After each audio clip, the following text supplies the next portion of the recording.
আপু, তোমার ঠোঁটে লাল লিপস্টিক দিও না প্লিজ। কেন? লাল লিপস্টিক দিলে কি সমস্যা? আমি তখন বাড়িতেই থাকবো, আমি তো আর বাহিরে যাব না যে আমায় দেখতে খারাপ লাগবে। আরে আপু, আমি তোমাকে খারাপ লাগার কথা বলছি না। তাহলে লাল লিপস্টিক দিলে সমস্যাটা কোথায়? আপু, লাল লিপস্টিক দিলে তোমাকে অনেক হট লাগে, আর তখন আমি নিজেকে কন্ট্রোল করতে পারি না, ইচ্ছে করে তখনই তোমার ঠোঁটে কামড় দিই। ছি ছি ছি, তোর কি লজ্জা শরম কিছু নেই? নিজের বড় বোনকে এগুলো বলতে লজ্জা করে না? লজ্জা লাগবে কেন? আর তুমি আমার বড় বোন কিভাবে? তুমি তো আমার সিনিয়র হবু বউ। দেখ, এসব ফালতু কথা আমি মানি না। কোথায় শুধু দাদা মৃত্যুর আগে বলেছিল আমাদের বিয়ে দিতে, আর সেটাই কি মানতে হবে নাকি? আমি তোকে কখনোই বিয়ে করব না। আপু, দাদাভাই কথাটা বলেছিল আর পরিবারের সবাই সে কথাটা মেনেও নিয়েছে, তাহলে তোমার সমস্যাটা কোথায়? দেখ, এগুলো বলে আমার রাগ উঠাস না, এখন এখান থেকে যা। এ কথা বলেই অনন্যা ড্রেসিং টেবিলের সামনে বসে ঠোঁটে লিপস্টিক লাগাতে থাকে। লিপস্টিক লাগিয়ে যখনই সে উঠে দাঁড়িয়ে পেছনে ফিরে, তখনই অনন্যাকে তার বাহুর সাথে চেপে ধরে ঠোঁটে ঠোঁট বসিয়ে দেয়। অনন্যা ছোটার অনেক চেষ্টা করে, কিন্তু এতটাই শক্ত করে ধরেছে যে অনন্যা আর ছোটাতে পারে না। 4 মিনিট পর অনন্যাকে ছেড়ে দেয়। ছাড়া পেয়ে অনন্যা জোরে জোরে নিঃশ্বাস নিতে থাকে। এ ফাঁকে রুম থেকে উধাও হয়ে যায়। রাতে খাবার টেবিলে অনন্যা অয়নের দিকে রাগী চোখে তাকিয়েছিল। তখন অয়ন হাসি দিয়ে অনন্যাকে মুখ ভেঙচি দিয়ে খাওয়া শুরু করে, কিন্তু অনন্যা এখনো খাবার খাচ্ছে না। কিরে অনন্যা, খাবার খাচ্ছিস না কেন? হ্যাঁ বড় আম্মু, খাচ্ছি। অনন্যা খাওয়া শুরু করে তখন টেবিলের নিচ দিয়ে অনন্যার পায়ে সুড়সুড়ি দিয়েছিল। অনন্যা তখন পা সরিয়ে নেয়। কিছুক্ষণ পর অনন্যার পায়ে একটা চিমটি কাটে। তখনই অনন্যা চিৎকার করে ওঠে, আও! কিরে, কি হয়েছে? না আম্মু, একটা মশা কামড় দিয়েছে। মশা কামড় দিলে এভাবে চিৎকার করতে হয় নাকি? আসলে মশাটা একটু বড় মশা ছিল তো, তাই। কথাটি অনন্যা অয়নের দিকে তাকিয়ে বলে। অয়ন তো মনে মনে হাসতে হাসতে গড়াগড়ি খাচ্ছে। খাওয়া শেষ করে অনন্যা যেই তার রুমে ঢুকবে, তখনই অয়ন হঠাৎ তার গালে একটা কিস করে দৌড়ে চলে যায়। অনন্যা তখন রাগে ফুঁসছে। তার সাথে যে আজকে এমনটা হচ্ছে তা কিন্তু নয়, প্রতিদিনই অয়ন এমন করে। অয়ন তার রুমে গিয়ে দরজা আটকে হাসতে থাকে। বিছানায় শুয়ে অয়ন অনন্যার কথা ভাবতে থাকে। হ্যাঁ, কবে তুমি আমার বউ হবে আপু? অনন্যার কথা ভাবতে ভাবতেই অয়ন ঘুমিয়ে পড়ে। তাহলে চলুন সকাল হওয়ার আগে আমরা আমাদের নায়ক নায়িকার পরিচয় জেনে আসি। অয়ন ও অনন্যা চাচাতো ভাই বোন। তাদের বাবারা 2 ভাই। তারা 2 ভাই অনেক কষ্টে নিজেদের কোম্পানি খুলে আজ সফলতার দিকে। তাদের বাবা অর্থাৎ অয়ন ও অনন্যা দাদা মৃত্যুর আগে তাদের 2 ভাইকে বলেছিল তারা যেন সবসময় একসাথে থাকে এবং অয়ন ও অনন্যা বড় হলে যেন তাদের বিয়ে দেয়। বর্তমানে অয়ন অনার্স 2য় বর্ষে ও অনন্যা অনার্স ফাইনাল ইয়ারে পড়ে। অয়ন ছোট হলেও লেখাপড়ার দিক থেকে সে অনন্যার থেকে এগিয়ে আছে। তো চলুন, সকাল প্রায় হয়ে গেছে, আমরা গল্পে ফিরি। সকালবেলা অনন্যার ঘুম ভাঙ্গে একরাশ বিরক্তি নিয়ে। রাতের ঘটনাগুলো তার চোখের সামনে ভাসতে থাকে। অয়নের সেই বেপরোয়া চাহনি, ঠোঁটের স্পর্শ, সবকিছু মিলিয়ে তার শরীরে একটা অস্বস্তির কাঁপুনি অনুভব হয়। বিছানা ছেড়ে উঠে বারান্দায় গিয়ে দাঁড়ায় সে। ভোরের হালকা আলোয় চারপাশ শান্ত দেখাচ্ছে, কিন্তু তার মনের ভেতরটা এখনো উত্তপ্ত। ফ্রেশ হয়ে ব্রেকফাস্ট টেবিলে এসে অনন্যা দেখে অন আগেই এসে বসেছে। তার মুখে সেই চেনা দুষ্টু হাসি। অনন্যা তার দিকে তীক্ষ্ণ দৃষ্টিতে তাকালেও অয়ন যেন কিছুই হয়নি এমন ভাব করে খাবার খাচ্ছে। কিরে অনন্যা, এত দেরি করে উঠলি যে? শরীর খারাপ? না বাবা, তেমন কিছু না, একটু ঘুম আসছিল না। রাতে কি জেগেছিলি নাকি? আজকালকার ছেলে মেয়েদের রাতে ঘুম যেন উধাও হয়ে গেছে। অনন্যা কোনো উত্তর দেয় না, নীরবে নাস্তা করতে থাকে। টেবিলের নিচে অয়নের পায়ের উপস্থিতি সে ঠিকই টের পায়। গতকালের ঘটনার পর থেকে তার প্রতিটা স্পর্শ যেন অনন্যার শরীরে একটা শীতল স্রোত বইয়ে দেয়। নাস্তা শেষ করে অনন্যা যখন কলেজে যাওয়ার জন্য তৈরি হচ্ছে, তখন পেছন থেকে অয়নের কণ্ঠ ভেসে আসে, আপু কলেজে যাচ্ছ? একটু দাঁড়াও। অনন্যা বিরক্ত হয়ে ঘুরে দাঁড়ায়। আবার কি বলবি তুই? আমার তাড়া আছে। প্লিজ আপু, একটা মিনিট, এটা ধরো। অনন্যার হাতে একটা ছোট গোলাপ ফুলের তোড়া দড়িয়ে দেয়। লাল গোলাপ, ঠিক যে রঙের লিপস্টিক পরতে সে অনন্যাকে বারণ করেছিল। এটা কি? তোমার জন্য। জানি তুমি হয়তো রেগে আছো, কিন্তু আমি সত্যি তোমাকে কষ্ট দিতে চাইনি। তুই সিরিয়াসলি বলছিস? হ্যাঁ আপু, আমার হয়তো একটু বেশি বাড়াবাড়ি হয়ে যায় মাঝে মাঝে, কিন্তু বিশ্বাস করো আমার অন্য কোনো খারাপ উদ্দেশ্য নেই। অনন্যা কিছুক্ষণ সেই গোলাপগুলোর দিকে তাকিয়ে থাকে। অয়নের চোখে এক ধরনের সিনসিয়ারিটি দেখতে পায় সে, যা আগে কখনো সেভাবে লক্ষ্য করেনি। অয়ন, তুই বুঝিস না কেন? এটা ঠিক না। আমরা চাচাতো ভাই বোন, আর আমি তোকে ওই চোখে দেখা সম্ভব না। দাদার কথা একটা আবেগ ছিল হয়তো, কিন্তু সেটাকে আঁকড়ে ধরে থাকার কোনো মানে নেই। কিন্তু আপু, আমার তো তোমাকে অন্য চোখে দেখতে ভালো লাগে। ছোটবেলা থেকে তোমাকেই ভালোবেসেছি, তুমি কেন বুঝতে পারছো না? কারণ ওটা ভুল অয়ন। একটা ছেলে আর একটা মেয়ের মধ্যে শুধু ভালোবাসার সম্পর্ক থাকতে পারে না। আমাদের একটা পারিবারিক সম্পর্ক আছে, সেটাকে নষ্ট করিস না। আর দয়া করে এই ধরনের ছেলে মানুষই করা বন্ধ কর। কথাগুলো বলে অনন্যা আর দাঁড়ায় না, দ্রুত ঘর থেকে বেরিয়ে যায়। অয়ন সেই গোলাপের তোড়া হাতে দাঁড়িয়ে থাকে, তার চোখে হতাশার ছায়া। অনন্যার কঠোর কথাগুলো যেন তার বুকে একটা ধারালো ছুরির মতো আঘাত করে। কলেজে পথে অনন্যার মনটা অস্থির থাকে। অন্যের ব্যবহার আজকাল মাত্রা ছাড়িয়ে যাচ্ছে। একদিকে তার প্রতি বিরক্ত লাগে, অন্যদিকে কেন যেন একটা চাপা অস্বস্তিও অনুভব হয়। ক্লাসে মন বসাতে পারে না অনন্যা, বারবার তার চোখের সামনে ভেসে ওঠে অয়নের সেই মিনতি ভরা মুখটি। অন্যদিকে ঘরে একা বসে অনন্যার কথাগুলো ভাবতে থাকে। তার মনে জেদ চাপে, যদি অনন্যা তাকে ভালোবাসতে না চায় তাহলে সে তার ভালোবাসা আদায় করে ছাড়বে। দাদার শেষ ইচ্ছা পূরণ করবেই, অনন্যাকে সে তার জীবন সঙ্গিনী বানাবে। সন্ধেবেলা অনন্যা যখন বাড়ি ফিরে তখন গেটের সামনে অয়নকে দাঁড়িয়ে থাকতে দেখে। তুই এখানে কি করছিস? তোর কি কলেজ নেই? আমার তোমার সাথে কিছু কথা আছে আপু। আমার কোনো কথা নেই তোর সাথে, যা এখান থেকে। না আপু, আজ তোমাকে আমার কথা শুনতেই হবে। প্লিজ একটু সময় দাও। অয়নের কণ্ঠে দৃঢ়তা দেখে অনন্যা কিছুটা অবাক হয়। সাধারণত অয়ন এত জোরালো গলায় কথা বলে না। ঠিক আছে বল, তবে বেশি সময় নষ্ট করবি না। চলো ছাদে যাই, ওখানে কেউ বিরক্ত করবে না। অনন্যা কিছুক্ষণ ইতস্তত করে তারপর রাজি হয়। দুজনে নিঃশব্দে ছাদে ওঠে। সন্ধ্যার আবছা আলোয় চারপাশ শান্ত। আপু, আমি জানি আমার ব্যবহার মাঝে মাঝে তোমাকে বিরক্ত করে, কিন্তু বিশ্বাস করো আমি তোমাকে সত্যিই ভালোবাসি। ছোটবেলা থেকে আমার চোখে তুমিই ছিলে সবকিছু। অয়ন, তুই একটা ভালো ছেলে, কিন্তু আমাদের মধ্যে এটা সম্ভব না। আমাদের সম্পর্কটা অন্যরকম। কেন সম্ভব না? ভালোবাসার কি কোনো নির্দিষ্ট নিয়ম আছে? দাদা ভাইয়ের শেষ ইচ্ছাটা কি তোমার কাছে কিছুই না? অবশ্যই দাদার কথা আমার কাছে অনেক মূল্যবান, কিন্তু শুধু দাদার কথাতে কি একটা সম্পর্ক তৈরি হয়? আমারও তো একটা পছন্দ আছে, একটা ভালো লাগা আছে। তোমার কি অন্য কাউকে ভালো লাগে? অয়নের প্রশ্নে অনন্যা চুপ করে যায়। তার মনে আবির নামের একটা ছেলে ঘোরাফেরা করে, যে তার কলেজের বন্ধু, কিন্তু সে কখনো সেটা অয়নকে জানায়নি। ওসব বাদ দে, তুই বরং নিজের পড়াশোনায় মন দে। অনেক ভালো ভবিষ্যৎ অপেক্ষা করছে তোর জন্য।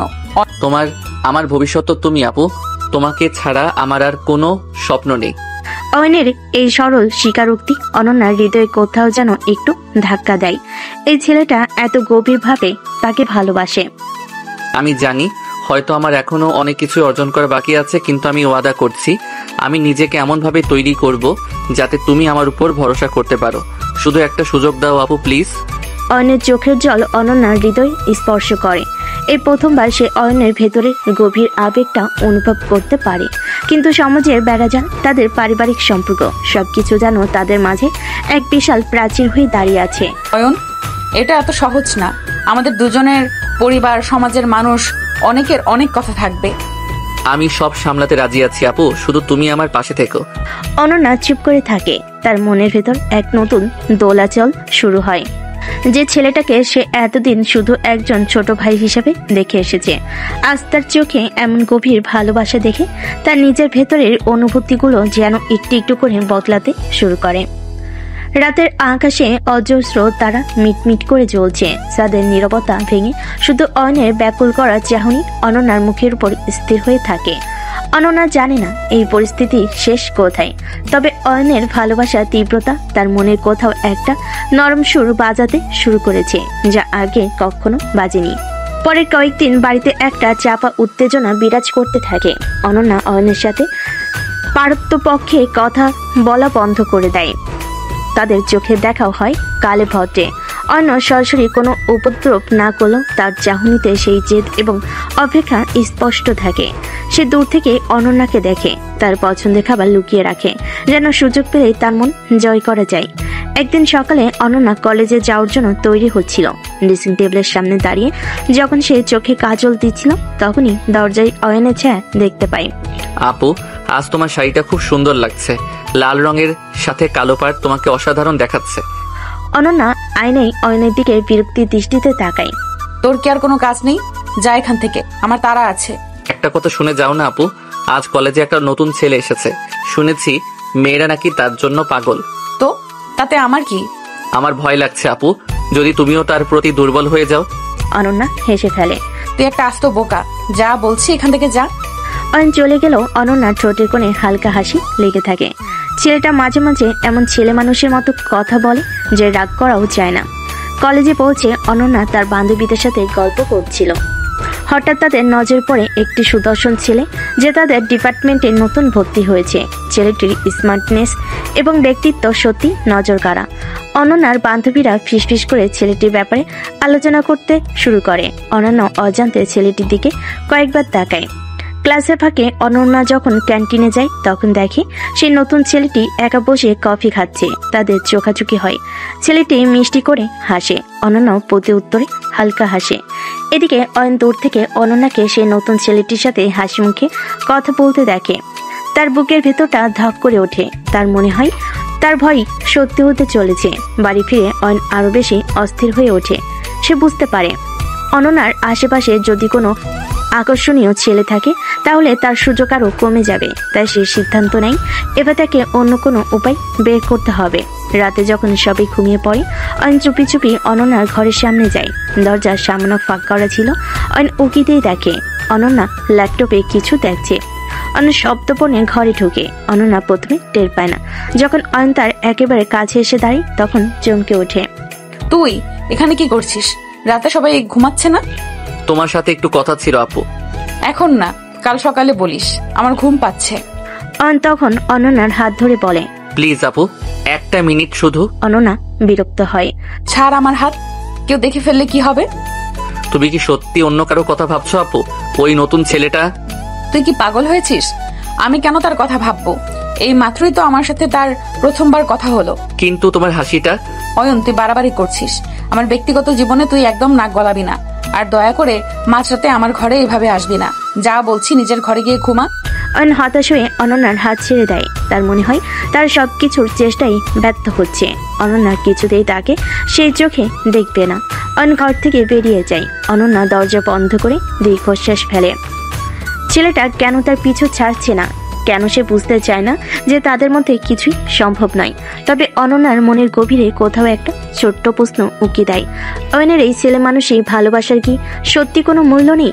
অয়ন যেন পণ করেছে প্রতিদিন নতুন নতুন উপায় অনন্যার মন জয় করার চেষ্টা করবে। সকাল শুরু হয় তার হাতে বানানো এক কাপ চা আর একখানা হাতে লেখা মিষ্টি প্রেমের কবিতা দিয়ে। কখনো সে অনন্যার পছন্দের ফুল এনে তার পরের টেবিলে রাখে, কখনো বা লুকিয়ে তার আলমারিতে তার পছন্দের কোনো বই রেখে আসে। কলেজে যাওয়ার পথে অয়ন সুযোগ পেলেই অনন্যার সাথে কথা বলার চেষ্টা করে। তার রূপের প্রশংসা করে, তার বুদ্ধিমত্তার গুণগান গায়। তাদের দুজনের ভবিষ্যৎ নিয়ে রঙিন স্বপ্ন দেখায়। কিন্তু অনন্যা প্রতিটি প্রচেষ্টায় ব্যর্থতায় পর্যবসিত হয়। সকালবেলা অনন্যার হাতের চায়ের কাপ ধরিয়ে দিয়ে অয়ন বলে, আপু এই নাও তোমার জন্য, আর এই দেখো তোমার জন্য দুটো মিষ্টি লাইন লিখেছি। আমার এসবে একদম সময় নেই অয়ন, আমার ক্লাস আছে। আর তোর কবিতা তুই নিজের কাছে রাখ। কলেজে যাওয়ার সময় অয়ন বলে, আপু আজ তোমাকে নীল শাড়িতে ঠিক যেন নীল পরি লাগছে। আমার তো চোখ ফেরানো দায়। তুই কি আমাকে জ্বালাতন করা ছাড়া আর কিছু পারিস না?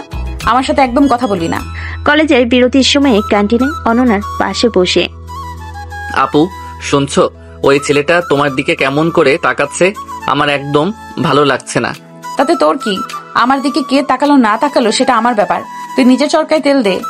রাতে যখন অনন্যা পড়তে বসে অয়ন দরজায় দাঁড়িয়ে তার পছন্দের গান গিয়ে শোনায়। অনন্যা তখন বিরক্ত হয়ে দরজা খুলে বলে, তুই কি আমাকে একটু শান্তিতে থাকতে দিবি না? আমার পড়াশোনার ক্ষতি হচ্ছে। কিন্তু আপু আমি তো শুধু তোমাকে একটু ভালোবাসতে চাই। তোর এই ভালোবাসা আমার একদম দরকার নেই। দয়া করে এখান থেকে যা। প্রতিদিনই একই চিত্রনাট্য চলতে থাকে। অয়ন তার প্রচেষ্টা চালিয়ে যায় আর অনন্যা তার বিরক্তি প্রকাশ করে। তবে মাঝে মাঝে অনন্যার চোখে এক ধরনের অসহায়তাও দেখা যায়।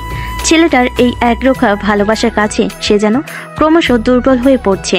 একদিন রাতে যখন অয়ন ছাদে একা বসে গিটার বাজাচ্ছিল, অনন্যা চুপচাপ তার পাশে এসে দাঁড়ায়।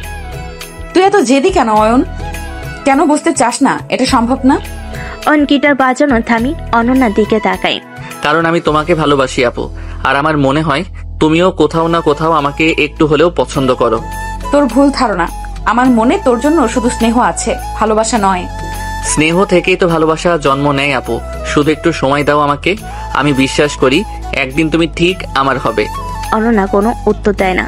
রাতের নীরবতা তাদের চারপাশের এক গভীর রহস্য তৈরি করে। অয়নের প্রতিদিনের পটানোর চেষ্টা কি শেষ পর্যন্ত অনন্যার কঠিন হৃদয় গলাতে পারবে, নাকি অনন্যার রাগ আর বিরক্তি তাদের দূরে সরিয়ে রাখবে? সময় স্রোত তাদের সম্পর্কের ভবিষ্যৎ কোন দিকে মন নেবে তা এখনো অজানা। অনেক দিনগুলো কাটে অনন্যাকে পটানোর স্বপ্নে। ভোরের আলো ফোটার আগে তার মাথায় নতুন কোনো ফোন দিয়ে আসে। কখনো সে লুকিয়ে অনন্যার কপালে আলতো করে ভালোবাসার পরশ এঁকে দেয়, কখনো তার পছন্দের নাস্তা পানি দরজায় রেখে আসে। কলেজের পথে সে দূর থেকে অনন্যার হাসিমাখা মুখ দেখে মুগ্ধ হয়। মনে মনে প্রতিজ্ঞা করে এই হাসি একদিন শুধু তার জন্যই হবে। কিন্তু দিনের শেষে অয়নের সব চেষ্টাই যেন বালির বাঁধের মতো ভেঙে পড়ে। অনন্যা তার কোনো প্রচেষ্টাকেই পাত্তা দেয় না। তার চোখে অয়নের জন্য বিরক্তি আর খানিকটা করুণা মেশানো এক কঠিন দৃষ্টি লেপতে থাকে। একদিন অয়ন অনন্যার জন্য একগুচ্ছ লাল গোলাপ নিয়ে আসে। আপু এই দেখো তোমার পছন্দের লাল গোলাপ। আমার মনে হয় এই রঙের মতোই তোমার ঠোঁট। অয়ন, আমি তোমাকে কতবার বলেছি আমার এসব ভালো লাগে না, আর তুমি কেন আমার ঠোঁটের কথা বারবার বলো? তোমার কি আর কোনো শালীনতা নেই? কিন্তু আপু। কোনো কিন্তু নয়, যাও এখান থেকে, আমার কাজ আছে। অন্য একদিন অনন্যার পর টেবিলে একটি ছোট্ট চিরকুট রাখে, যেখানে তাদের ছোটবেলার একটি মিষ্টি ঘটনা লেখা ছিল। ভেবেছিল পুরনো স্মৃতি হয়তো অনন্যার মন ছুঁয়ে যাবে। আপু তুমি কি আমার চিরকুটটা পড়েছো? মনে আছে সেই পুকুর পাড়ের ঘটনাটা? হ্যাঁ পড়েছি। পুরনো দিনের কথা মনে করিয়ে আর লাভ নেই, সময় বদলেছে অয়ন, তুইও একটু বদলা। কোনো দিন অয়ন বন্ধুদের সাথে বাজি ধরে আসছে ঠিক অনন্যার মুখে হাসি ফোটাবে, কিন্তু তার সব চেষ্টাই ব্যর্থ হয়। হয়তো অনন্যা তার কোনো কথাই কান দেয় না, নয়তো এমন শীতল উত্তর দেয় যে অয়নের উৎসাহ নিমিষেই নিভে যায়। সন্ধ্যাবেলা যখন ক্লান্ত শরীরে অয়ন নিজের ঘরে ফেরে, তার মনে হতাশার কালো মেঘ জমে। আয়নার সামনে দাঁড়িয়ে নিজের বিধ্বস্ত মুখের দিকে তাকায়। তখন অয়ন নিজের মনে মনে বলে, আর কতদিন এভাবে চেষ্টা করব আমি? কেন ও আমার ভালোবাসা বুঝতে চায় না? রাতের অন্ধকারে অয়ন সিলিং এর দিকে তাকিয়ে থাকে। তার মনে একটাই প্রশ্ন ঘরে, কষ্টের এই রাত কি কখনো শেষ হবে? অনন্যার কঠিন হৃদয় কি কোনোদিন তার জন্য নরম হবে? তার প্রতিদিনের এই অসফল প্রচেষ্টা কি কোনোদিন সাফল্যের মুখ দেখবে? তবে অদ্ভুতভাবে অয়ন হাল ছাড়ে না। প্রতিদিন সকালে নতুন উদ্যম নিয়ে সে আবার অনন্যার মন জয় করার মিশনে নামে। তার ভেতরের গভীর বিশ্বাস তাকে সাহস যোগায়। একদিন না একদিন অনন্যা তার ভালোবাসার মূল্য ঠিকই বুঝবে। বাড়ির পরিবেশটা ক্রমশ ভারী হয়ে ওঠে অয়নের একতরফা প্রচেষ্টা এবং অনন্যার সুস্পষ্ট প্রত্যাখ্যান। এই টানাপোড়েনটা আর শুধু তাদের দুজনের মধ্যে সীমাবদ্ধ থাকে না, পরিবারের অন্যান্য সদস্যরাও ধীরে ধীরে এই পরিস্থিতিতে অস্বস্তি বোধ করতে শুরু করে।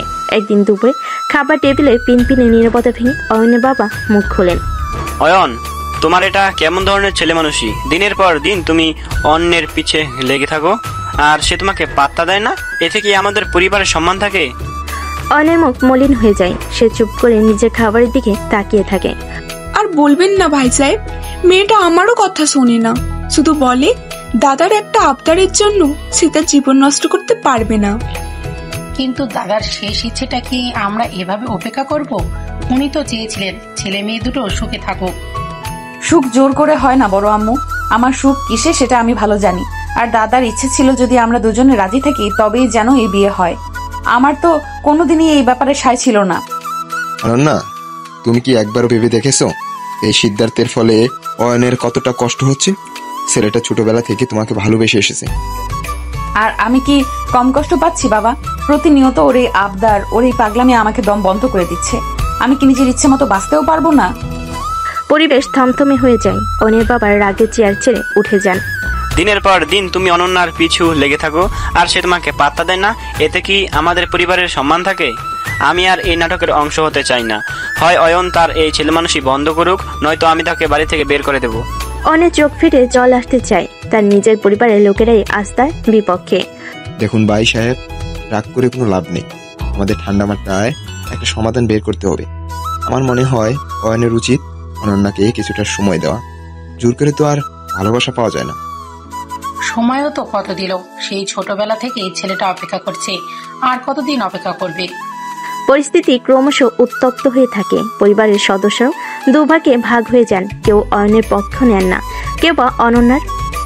দাদার শেষ ইচ্ছা এবং ছেলে মেয়ের ব্যক্তিগত চাওয়ার দ্বন্দ্ব এক জটিল আকার ধারণ করে। অনন্যা নীরবে সবকিছু শুনে তার মনে এক গভীর যন্ত্রণা অনুভব হয়। সে বুঝতে পারে তার একটা না শুধু অয়নের হৃদয় ভাঙেনি, বরং তাদের পুরো পরিবারের একটা তিক্ততার বীজ বপন করেছে। রাতের অন্ধকারে অয়ন ছাদে একা দাঁড়িয়ে আকাশের দিকে তাকিয়ে থাকে। তার মনে হয় তার চারপাশে সবকিছু তার বিরুদ্ধে চলে যাচ্ছে। তার ভালোবাসা, তার স্বপ্ন, সবকিছু যেন ক্রমশ ফিকে হয়ে আসছে।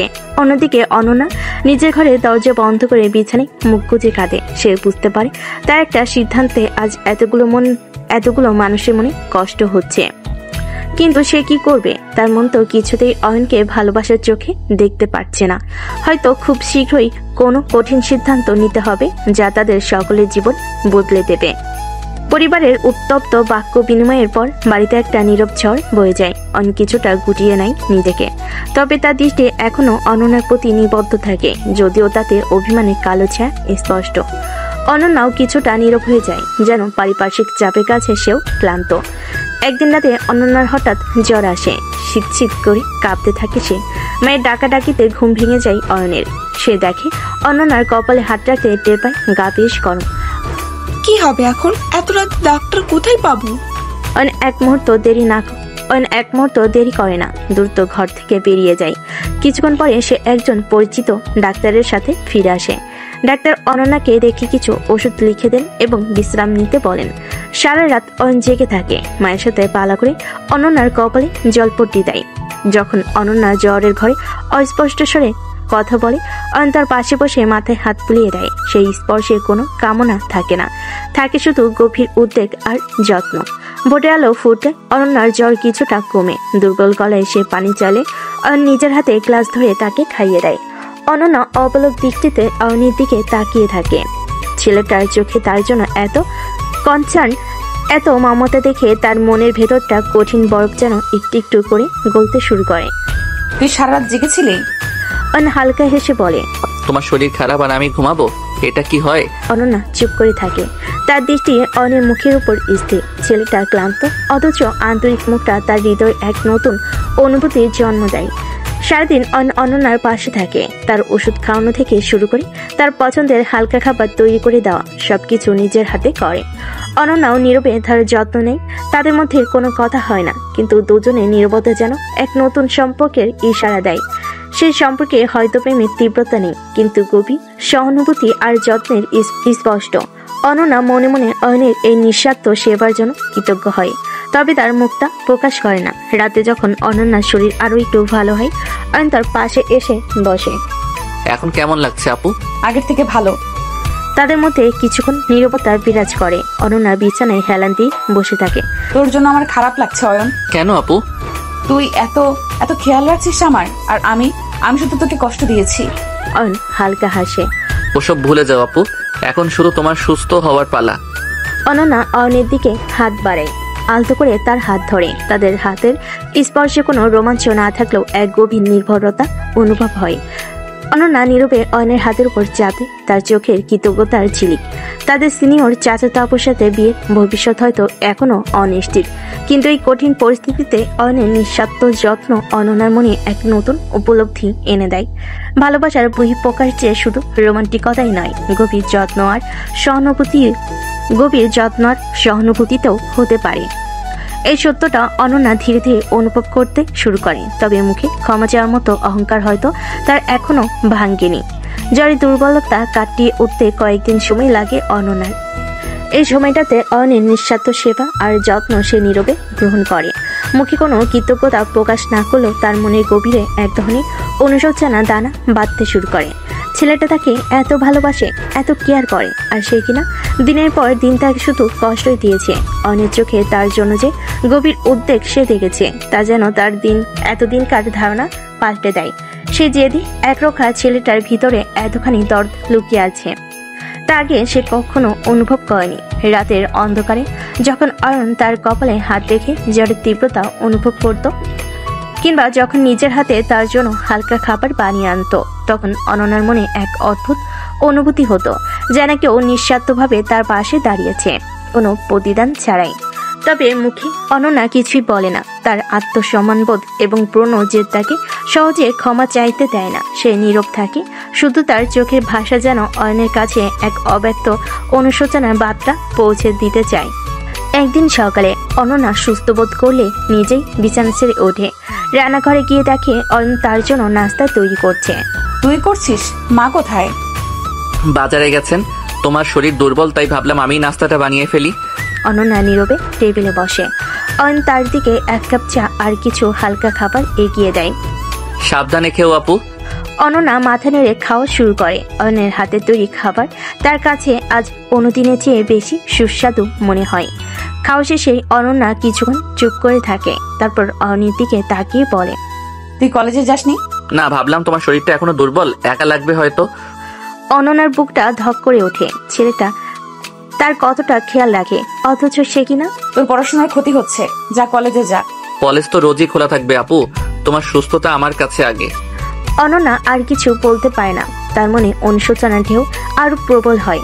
কেন সে এতদিন অয়নের ভালোবাসাকে অবহেলা করেছে? কেন সে বুঝতে পারেনি ছেলেটার ভেতরে খাঁটি অনুভূতি? সেদিন রাতে ছাদে দাঁড়িয়ে অনন্যা আকাশের দিকে তাকিয়ে থাকে। তার মনে হয় তার চারপাশে সবকিছু যেন শান্ত, শুধু তার নিজের মনটাই অশান্ত। অয়নের প্রতি তার মনে সেই পুরনো বিদ্বেষ আর নেই, বরং এক গভীর কৃতজ্ঞতা আর অনুশোচনা তাকে ঘিরে ধরে। তাদের হয়তো খুব শীঘ্রই তার নীরবতা ভাঙবে, আর সে তার অনুশোচনার কথা অয়নের কাছে স্বীকার করবে। তবে আপাতত তার মনোচক্ষুতে অয়নের নিঃস্বার্থ ভালোবাসার প্রতিচ্ছবি বারবার ভেসে ওঠে, এক গভীর অনুতাপের জন্ম দিয়ে। জ্বরের দুর্বলতা কাটিয়ে উঠতে সপ্তাহখানিক সময় লাগে অনন্যার। এই দিনগুলোতে অয়নের নীরব সেবা আর আন্তরিক যত্ন তার মনে গভীর এক স্থায়ী ছাপ ফেলে যায়। মুখে কোনো স্বীকৃতি না জানালেও ছেলেটার প্রতি তার ভেতরের কঠিন বিদ্বেষ যেন ধীরে ধীরে নরম হতে শুরু করে। তবে পুরনো অভ্যাস আর জেদ সহজে পিছু চায় না। সুস্থ হওয়ার পর অনন্যা আবার তার চেনা রূপে ফিরে আসে।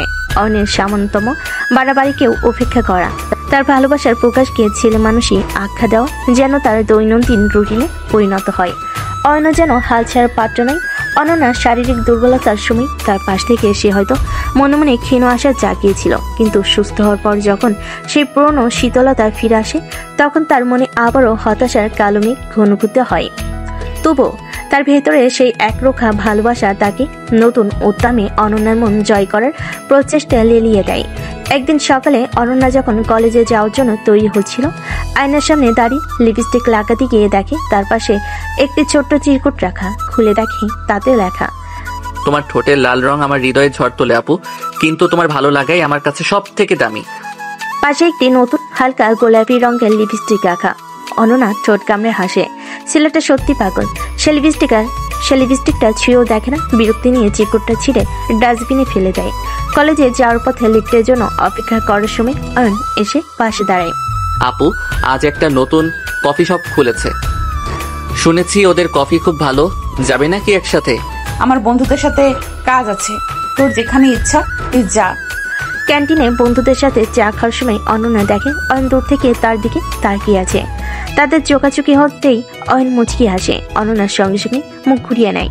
তার মনে এক ধরনের অস্বস্তি কাজ করে। ছেলেটা কি সত্যি কখনো বদলাবে না?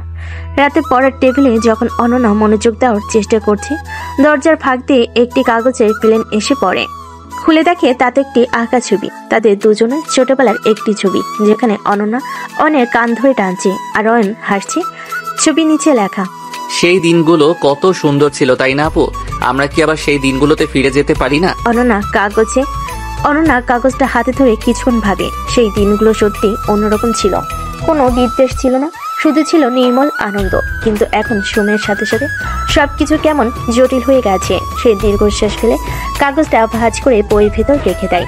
এভাবেই দিনের পর দিন চলতে থাকে। অয়নের প্রচেষ্টা যেন এক অন্তহীন চক্র, নতুন আশা, নতুন কৌশল, আর দিনের শেষে এই একই প্রত্যাখ্যান। অনন্যাও যেন তার পূর্ণ অভ্যাসে স্থির। অয়নের ভালোবাসাকে উপেক্ষা করা, তার মনোযোগ এড়িয়ে যাওয়া, তবে সেই শীতলতার মাঝেও কোথাও যেন একটা সূক্ষ্ম পরিবর্তন লক্ষ্য করা যায়। মাঝে মাঝে অন্য কোনো কথাই তার ঠোঁটের কোণে হালকা হাসি দেখা যায়, কখনো বা তার কষ্টের নীরবতা অনন্যার মনে এক ধরনের অস্বস্তি সৃষ্টি করে। পরিবারের সদস্যরাও ধীরে ধীরে এই পরিস্থিতিতে ক্লান্ত হয়ে পড়েন। অন্যের বাবা আবার তাকে বোঝানোর চেষ্টা করেন অনন্যাকে জোর করার কোনো মানেই হয় না, কিন্তু অয়ন তার একরোখা সিদ্ধান্তে অটল থাকে। তার মনে বদ্ধমূল বিশ্বাস একদিন না একদিন অনন্যার হৃদয় সে জয় করবে। তাদের সিনিয়র চাচাতো অপুর সাথে বিয়ের ভবিষ্যৎ এখনো ধোঁয়াশায় ঢাকা। অয়নের অক্লান্ত চেষ্টা, অনন্যার কঠিন হৃদয়, এই দুইয়ের সংঘাত কোন দিকে মন নেবে তা সময়ই পড়বে। তবে একটা বিষয় স্পষ্ট, অয়নের ভালোবাসা সহজে হাল ছেড়ে দেওয়ার মতো নয়, আর অনন্যার মনের গভীর হয়তো কোথাও একটা নরম স্থান এখনো অক্ষত আছে। অয়নের একতরফা প্রেম আর অনন্যার শীতলতা যখন বাড়ির প্রতিটি কোণে এক অদৃশ্য দেওয়াল তুলে ধরেছে, ঠিক তখনই গল্পের প্রেক্ষাপটে নতুন কিছু চরিত্রের আগমন ঘটে, যার নীরবে হলো অয়ন ও অনন্যার জীবনের গতিপথে সামনে হলো ঢেউ তোলে। প্রথমত, অনন্যার কলেজে নতুন শিক্ষিকা মিতালি সেনগুপ্ত। মিতালি শুধু একজন শিক্ষিকা নন, তিনি একাধারে বন্ধু এবং পথ প্রদর্শক। তার প্রাণবন্ত ব্যক্তিত্ব এবং আধুনিক মনস্ক চিন্তাভাবনা খুব দ্রুত ছাত্রছাত্রীদের মাঝে এক বিশেষ স্থান করে নেয়। সাহিত্য ক্লাসের বাইরেও মিতালি প্রায়শই অনন্যার সাথে বিভিন্ন বিষয় আলোচনা করেন। তিনি অনন্যার ভেতরে চাপা কষ্ট এবং দ্বিধা অনুভব করতে পারেন এবং তাকে নিজের মনের কথা খুলে বলতে উৎসাহিত করেন। মিতালির সাথে কথা বলার সময় অনন্যা এক ধরনের দীর্ঘদিনের জমানো কথা বলার মতো একজন বিশ্বস্ত মানুষ খুঁজে পেয়েছে। অন্যদিকে অয়নের জীবনে ফিরে আসে তার ছোটবেলার বন্ধু রাফি। রাফি পড়াশোনার জন্য কয়েক বছর শহরে ছিল, সম্প্রতি গ্রামে ফিরে এসেছে। অয়নের মনমরা এবং হতাশ চেহারা রাফির চোখ এড়ায় না। রাফি কিছুটা রসিক স্বভাবের হলেও বাস্তবতার কঠিন দিকগুলো সম্পর্কে তার স্পষ্ট ধারণা রয়েছে। সে প্রায়শই অয়নকে একতরফা ভালোবাসার যন্ত্রণা এবং সময়ের অপচয় নিয়ে বোঝানোর চেষ্টা করে। রাফির মতে জীবনের অন্যান্য দিকগুলোতেও মনোযোগ দেওয়া উচিত, কারণ ভালোবাসা জোর করে পাওয়া যায় না। একদিন মিতালি অনন্যার সাথে কলেজের বারান্দায় হাঁটতে হাঁটতে অয়নের প্রসঙ্গ তোলেন। অনন্যা, তুমি কি কখনো গভীরভাবে লক্ষ্য করেছো তোমার ছোট ভাইটি তোমার প্রতি কতটা নিবেদিত? ওর চোখে তোমার জন্য যে ভালোবাসা আমি দেখি তা সত্যি দুর্লভ। ও আমার শুধু চাচাতো ভাই ম্যাম, আর ওর ভালোবাসাটা একটু বাড়াবাড়ি রকমের। আমার ব্যক্তিগত পরিসরে ও প্রায়শই অনধিকার প্রবেশ করে। ভালোবাসা প্রকাশের ধরন ভিন্ন হতে পারে অনন্যা, হয়তো ও সেটাই জানে। তুমি কি কখনো ওর দিক থেকে পরিস্থিতিটা বিবেচনা করে দেখেছো? ওর মনের গভীরে কি চলে তা জানার চেষ্টা করছো? অনন্যা চুপ করে থাকে। দূরের কৃষ্ণচূড়া গাছের দিকে তাকিয়ে মিতালির প্রশ্নগুলো তার মনে শান্ত পুকুরে ঢিল ছোড়ে। অন্যদিকে রাফি অয়নের সাথে গ্রামের পাশে নদীর ধারে বসে সূর্যাস্ত দেখছিল। দোস্ত, তুই কি সত্যি এখনো সে পুরনো স্বপ্নে ডুবে যাচ্ছিস? দিনের পর দিন অন্যরা পিছু ফিরেও তো কোনো লাভ হলো না। আমার মনে হয় এবার একটু থাম, নিজের মূল্যবান সময় আর নষ্ট করিস না। জীবনটা তো শুধু অন্যকে ঘিরেই নয়, আরো অনেক কিছু আছে দেখার মতো। আমি জানি রাফি, আমার পথটা কঠিন, কিন্তু আমার বিশ্বাস আছে আমার ভালোবাসা একদিন ঠিকই অনন্যার মনের বরফ গলাবে। আমি হাল ছাড়তে পারবো না। আমার মনে হয় ও ভেতরে ভেতরে ঠিকই আমার অনুভূতি বোঝে, শুধু মুখ ফুটে বলতে পারে না। মিতালি এবং রাফির সরাসরি হস্তক্ষেপে গল্পের মন্না ঘুলো। তাদের উপস্থিতি অয়ন ও অনন্যার মানসিক জগতে একটা আলোড়ন সৃষ্টি করে। মিতালি অনন্যাকে তার ভেতরে ভয় আর দ্বিধা কাটিয়ে উঠতে সাহায্য করে, তাকে নিজের অনুভূতিগুলোর বিশ্লেষণ করতে শেখায়। অন্যদিকে রাফি অয়নকে অবাস্তব স্বপ্ন থেকে বের করে বাস্তবতার কঠিন জমিতে পা রাখতে উৎসাহিত করে। একদিন অনন্যা মিতালির সাথে শিক্ষকের কমন রুমে বসে চা পান করার সময় তার মনের আসল দ্বিধা প্রকাশ করে। ম্যাম, মাঝে মাঝে আমার মনে হয় আমি অয়নের প্রতি অবিচার করছি।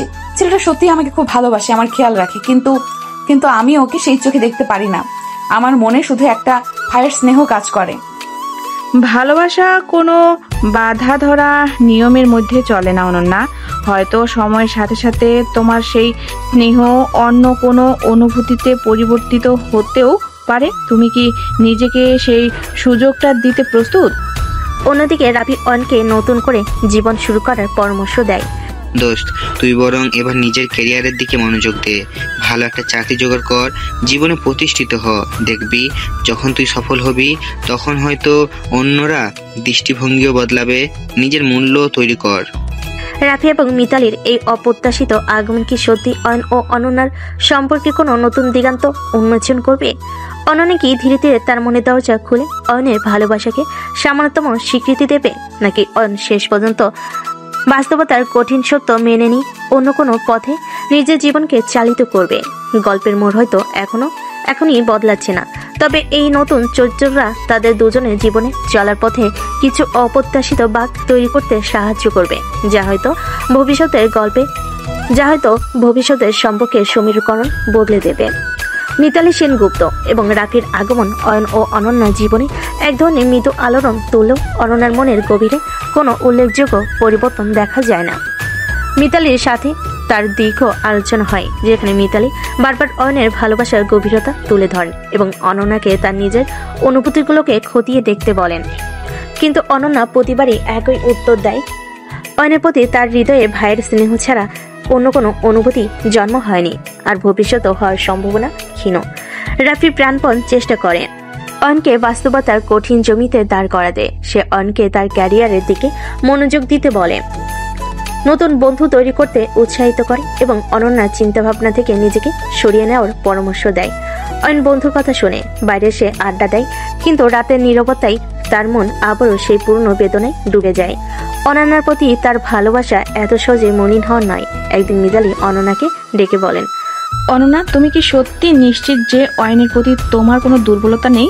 ওর চোখে তোমার জন্য যে ব্যাকুলতা আমি দেখি তা উপেক্ষা করা কঠিন। ম্যাম, আমি আমার মনকে খুব ভালোভাবে চিনি। অয়নের প্রতি আমার শুধু স্নেহ আছে। ও আমার ছোট ভাইয়ের মতো, এর বেশি কিছু আমি ওর জন্য অনুভব করি না। আর এই সম্পর্কটাকে অন্য কোন দিকে টেনে নিয়ে যাওয়া আমার পক্ষে সম্ভব নয়। অন্যদিকে রাফি অয়নকে বোঝানোর চেষ্টা করে, দোস্ত, তুই কি অন্ধ হয়ে গেছিস? মেয়েটা তো পরিষ্কার না বলে দিয়েছে। আর কতদিন তুই এই মিথ্যা আশায় ডুবে থাকবি? নিজের জীবনটা বরবাদ করিস না। আমি কি করব বলো? আমার তো আর কোনো স্বপ্ন নেই। আমার পৃথিবী তো ওকে ছাড়া আমি বাঁচবো কি করে?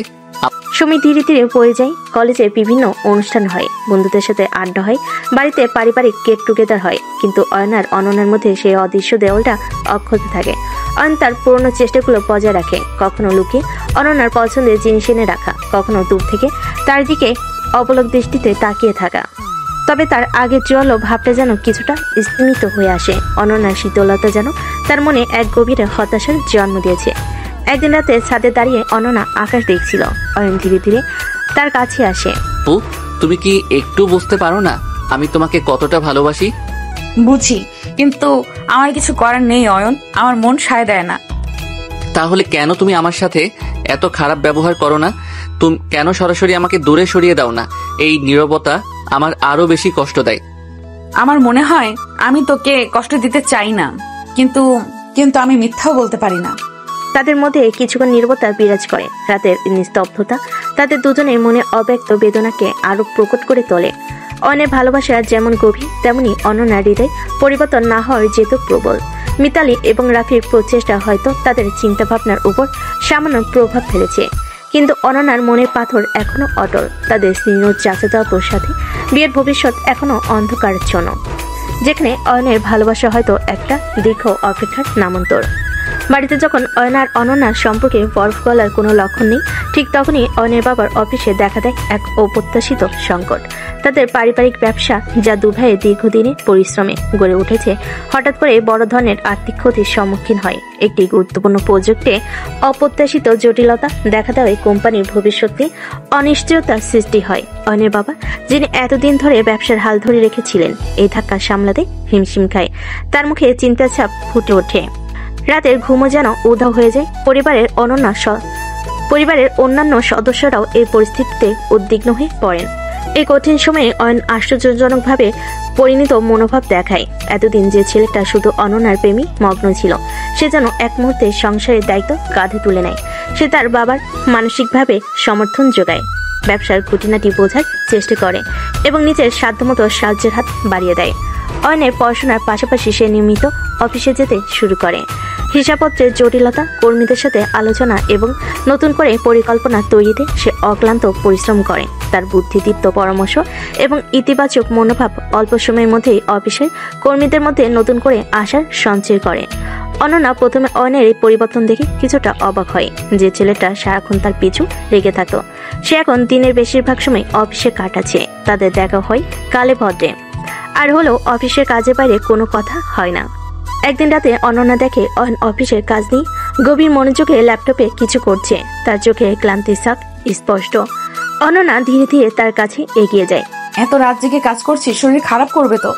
অয়ন মুখ তুলে অনন্যার দিকে তাকায়। তার চোখে কোনো বিরক্তি বা অভিমান নেই, বরং এক ধরনের শান্ত কৃতজ্ঞতা। কিছু করার নেই আপু, বাবার শরীরটা ভালো নেই, আর অফিসের অবস্থাও সুবিধার না। চেষ্টা করছি যতটা সম্ভব সামাল দেওয়া যায়। তোর কি মনে হয় তুই পারবি? এটা তো অনেক বড় দায়িত্ব। চেষ্টা তো করতেই হবে আপু, আর বিশ্বাস করো একা নই আমি, অফিসের সবাই খুব সাহায্য করছে। অনন্যা কিছুক্ষণ চুপ করে থাকে। অয়নের মুখের দিকে তাকিয়ে তার মনে হয় ছেলেটা যেন রাতারাতি বড় হয়ে গেছে। তার চোখে সেই আগের ছেলে মানুষই ব্যাকুলতা নেই, বদলে এক দৃঢ় সংকল্পের ছায়া। যদি কোনো সাহায্যের দরকার হয় আমাকে বলিস, আমি অ্যাকাউন্টিং এর কিছু কাজ জানি। অয়ন হেসে অনন্যার দিকে তাকায়। সেই হাসিতে অনেক দিনের জমনামিক শরীরে এক ঝলক রোদ্দুর দেখা যায়। ধন্যবাদ আপু, তোমার সাহায্য পেলে তো খুবই ভালো হয়। এই কঠিন পরিস্থিতিতে অয়ন আর অনন্যা যেন এক নতুন সম্পর্কে বাধা পড়ে। প্রেমের তীব্রতা হয়তো সেখানে নেই, কিন্তু একে অপরের প্রতি সম্মান এবং সহযোগিতার এক দৃঢ় ভিত্তি তৈরি হয়। অয়নের দায়িত্বশীল ভূমিকা অনন্যার মনে এক নতুন অ্যাডমিরেশন জন্ম দেয়। যে ছেলেটাকে সে এতদিন শুধু একজন বিরক্তিকর প্রেমিক হিসেবে দেখে এসেছে, আজ তাকে সে এক পরিণত এবং দায়িত্ববান যুবক হিসেবে আবিষ্কার করে। তাদের সিনিয়র চাচাতো আপুর সাথে বিয়ের ভবিষ্যৎ হয়তো এখনো অনিশ্চিত, তবে অফিসের এই খারাপ পরিস্থিতি অয়নকে নিজেকে প্রমাণ করার এবং অনন্যার মনে এক নতুন জায়গা করে নেওয়ার সুযোগ করে দিয়েছে। সময়ের সাথে সাথে হয়তো ভালোবাসার সংজ্ঞাটাও তাদের কাছে পাল্টে যাবে। অফিসের টালমাটাল পরিস্থিতি এবং বাড়িতে অয়ন ও অনন্যার মধ্যে এক নতুন ধরনের নীরব বোঝাপড়া, এই দুটো বিষয় সমান্তরালভাবে চলতে থাকে। দিনের পর দিন কাটে, কিন্তু পরিস্থিতির তেমন কোনো বড় ধরনের পরিবর্তন দেখা যায় না। অয়ন তার পড়াশোনার পাশাপাশি অফিসের দায়িত্ব সামলাতে থাকে। তার কর্মনিষ্ঠা এবং একাগ্রতা ধীরে ধীরে ব্যবসার সংকট কাটাতে সাহায্য করে। অফিসের কর্মীরাও তার নেতৃত্ব মেনে নেয় এবং নতুন করে মনোবল ফিরে পায়। অয়নের বাবা কিছুটা হলেও চিন্তা মুক্ত হন, ছেলের উপর ভরসা খুঁজে পান। অনন্যাও অয়নের এই পরিবর্তিত রূপ দেখে বিস্মিত হয়। কলেজে তার পড়াশোনা যেমন চলছিল তেমনই চলে, তবে বাড়িতে অয়নের প্রতি তার ব্যবহার আগের মতো কঠোর থাকে না। এখন সে ভালোবাসার প্রকাশকে সরাসরি উপেক্ষা করে না, বরং এক ধরনের নীরব সমর্থন দেখা যায়। কখনো কাজের ফাঁকে অন্যের জন্য চা বানিয়ে নিয়ে যায়, কখনো ক্লান্ত দেখালে বিশ্রাম নেওয়ার পরামর্শ দেয়। তাদের মধ্যে তেমন কোনো রোমান্টিক কথাবার্তা না হলে একটা অদৃশ্য সহযোগিতা এবং সহানুভূতির বন্ধন তৈরি হয়। রাফি প্রায়ই অয়নের সাথে দেখা করে অফিসের কাজের খোঁজ খবর নেয় এবং তাকে উৎসাহ যোগায়। মিতালি সেনগুপ্ত অনন্যার সাথে আলোচনায় অয়নের দায়িত্বশীলতার প্রশংসা করেন। অনন্যা, তুমি কি লক্ষ্য করছো অয়নের মধ্যে প্রত্যেকটা পরিবর্তন এসেছে? এই কঠিন পরিস্থিতিতে যেভাবে ও পরিবারের পাশে দাঁড়িয়েছে তা সত্যি প্রশংসার যোগ্য। হ্যাঁ ম্যাম, আমি দেখেছি। আগে ওকে শুধু একটা ছেলে মানুষ ভাবতাম, কিন্তু এখন তুমি কি ভাবো? অনন্যা চুপ করে থাকে, তার চোখে এক গভীর চিন্তার ছায়া। অন্যদিকে রাফি অয়নকে পরামর্শ দেয় অনন্যার প্রতি তার দৃষ্টিভঙ্গি কিছুটা বদলানোর জন্য। দোস্ত, অন্যকে একটু সময় দে। অফিসের এই ঝামেলা মিটলে হয়তো ওর মনে পরিবর্তন আসতে পারে, তবে তুই এখন নিজের কাজটা মন দিয়ে কর, এটাই এখন সবচেয়ে জরুরি। অয়ন বন্ধুর কথা শোনে, তবে তার ভেতরে সেই পুরনো আশা এখনো পুরোপুরি নিভে যায়নি। সে অফিসের কাজে ডুবে থাকে, কিন্তু তার মনে এখনো অনন্যার ভালোবাসা পাওয়ার আকাঙ্ক্ষা লুকিয়ে থাকে। বাড়িতে রাতে খাবার টেবিলে এখন আগের মতো নীরবতা থাকে না। অফিসের কাজের আলোচনা হয়, ভবিষ্যতের পরিকল্পনা নিয়ে কথা হয়। অনন্যার মাঝেও আলোচনার অংশ নেয়। অনন্যা মাঝে মাঝে আলোচনায় অংশ নেয়, তার মতামত জানায়। অয়ন মুগ্ধ হয়ে তার কথা শুনে, তার বুদ্ধিমত্তার পরিচয় দেয়। একদিন রাতে অয়ন আর অনন্যা ছাদে একা দাঁড়িয়েছিল। শহরের আলো চারপাশ আবছা দেখাচ্ছিল। আপু, তোমার কি মনে হয় আমরা কখনো আমাদের মধ্যে কি কখনো অন্যরকম কিছু হতে পারে? অনন্যা আকাশের দিকে তাকিয়ে থাকে, তার মুখে এক বিষণ্ণ হাসি। আমি জানি না অয়ন, আমার মন এখনো সেই পুরনো দ্বিধায় আটকে আছে। তবে তবে এই কঠিন সময়ে তুই যেভাবে পরিবারের পাশে দাঁড়িয়েছিস তার জন্য আমি তোর প্রতি কৃতজ্ঞ। অয়ন হতাশ হয়, কিন্তু অনন্যার শেষ কথাগুলোতে সামান্য হলেও আশার আলো দেখতে পায়। তাদের সম্পর্ক হয়তো সেই পুরনো পথে আর ফিরবে না, কিন্তু একটা নতুন দিগন্তের সূচনা হতে পারে, যেখানে ভালোবাসা হয়তো অন্য কোনো রূপে ধরা দেবে। সময়ের এই কঠিন পরীক্ষায় হয়তো তাদের সম্পর্কের ভিত আরো মজবুত করবে। সেই সম্পর্কের নাম শুরুতেই ভালোবাসা না থাকুক।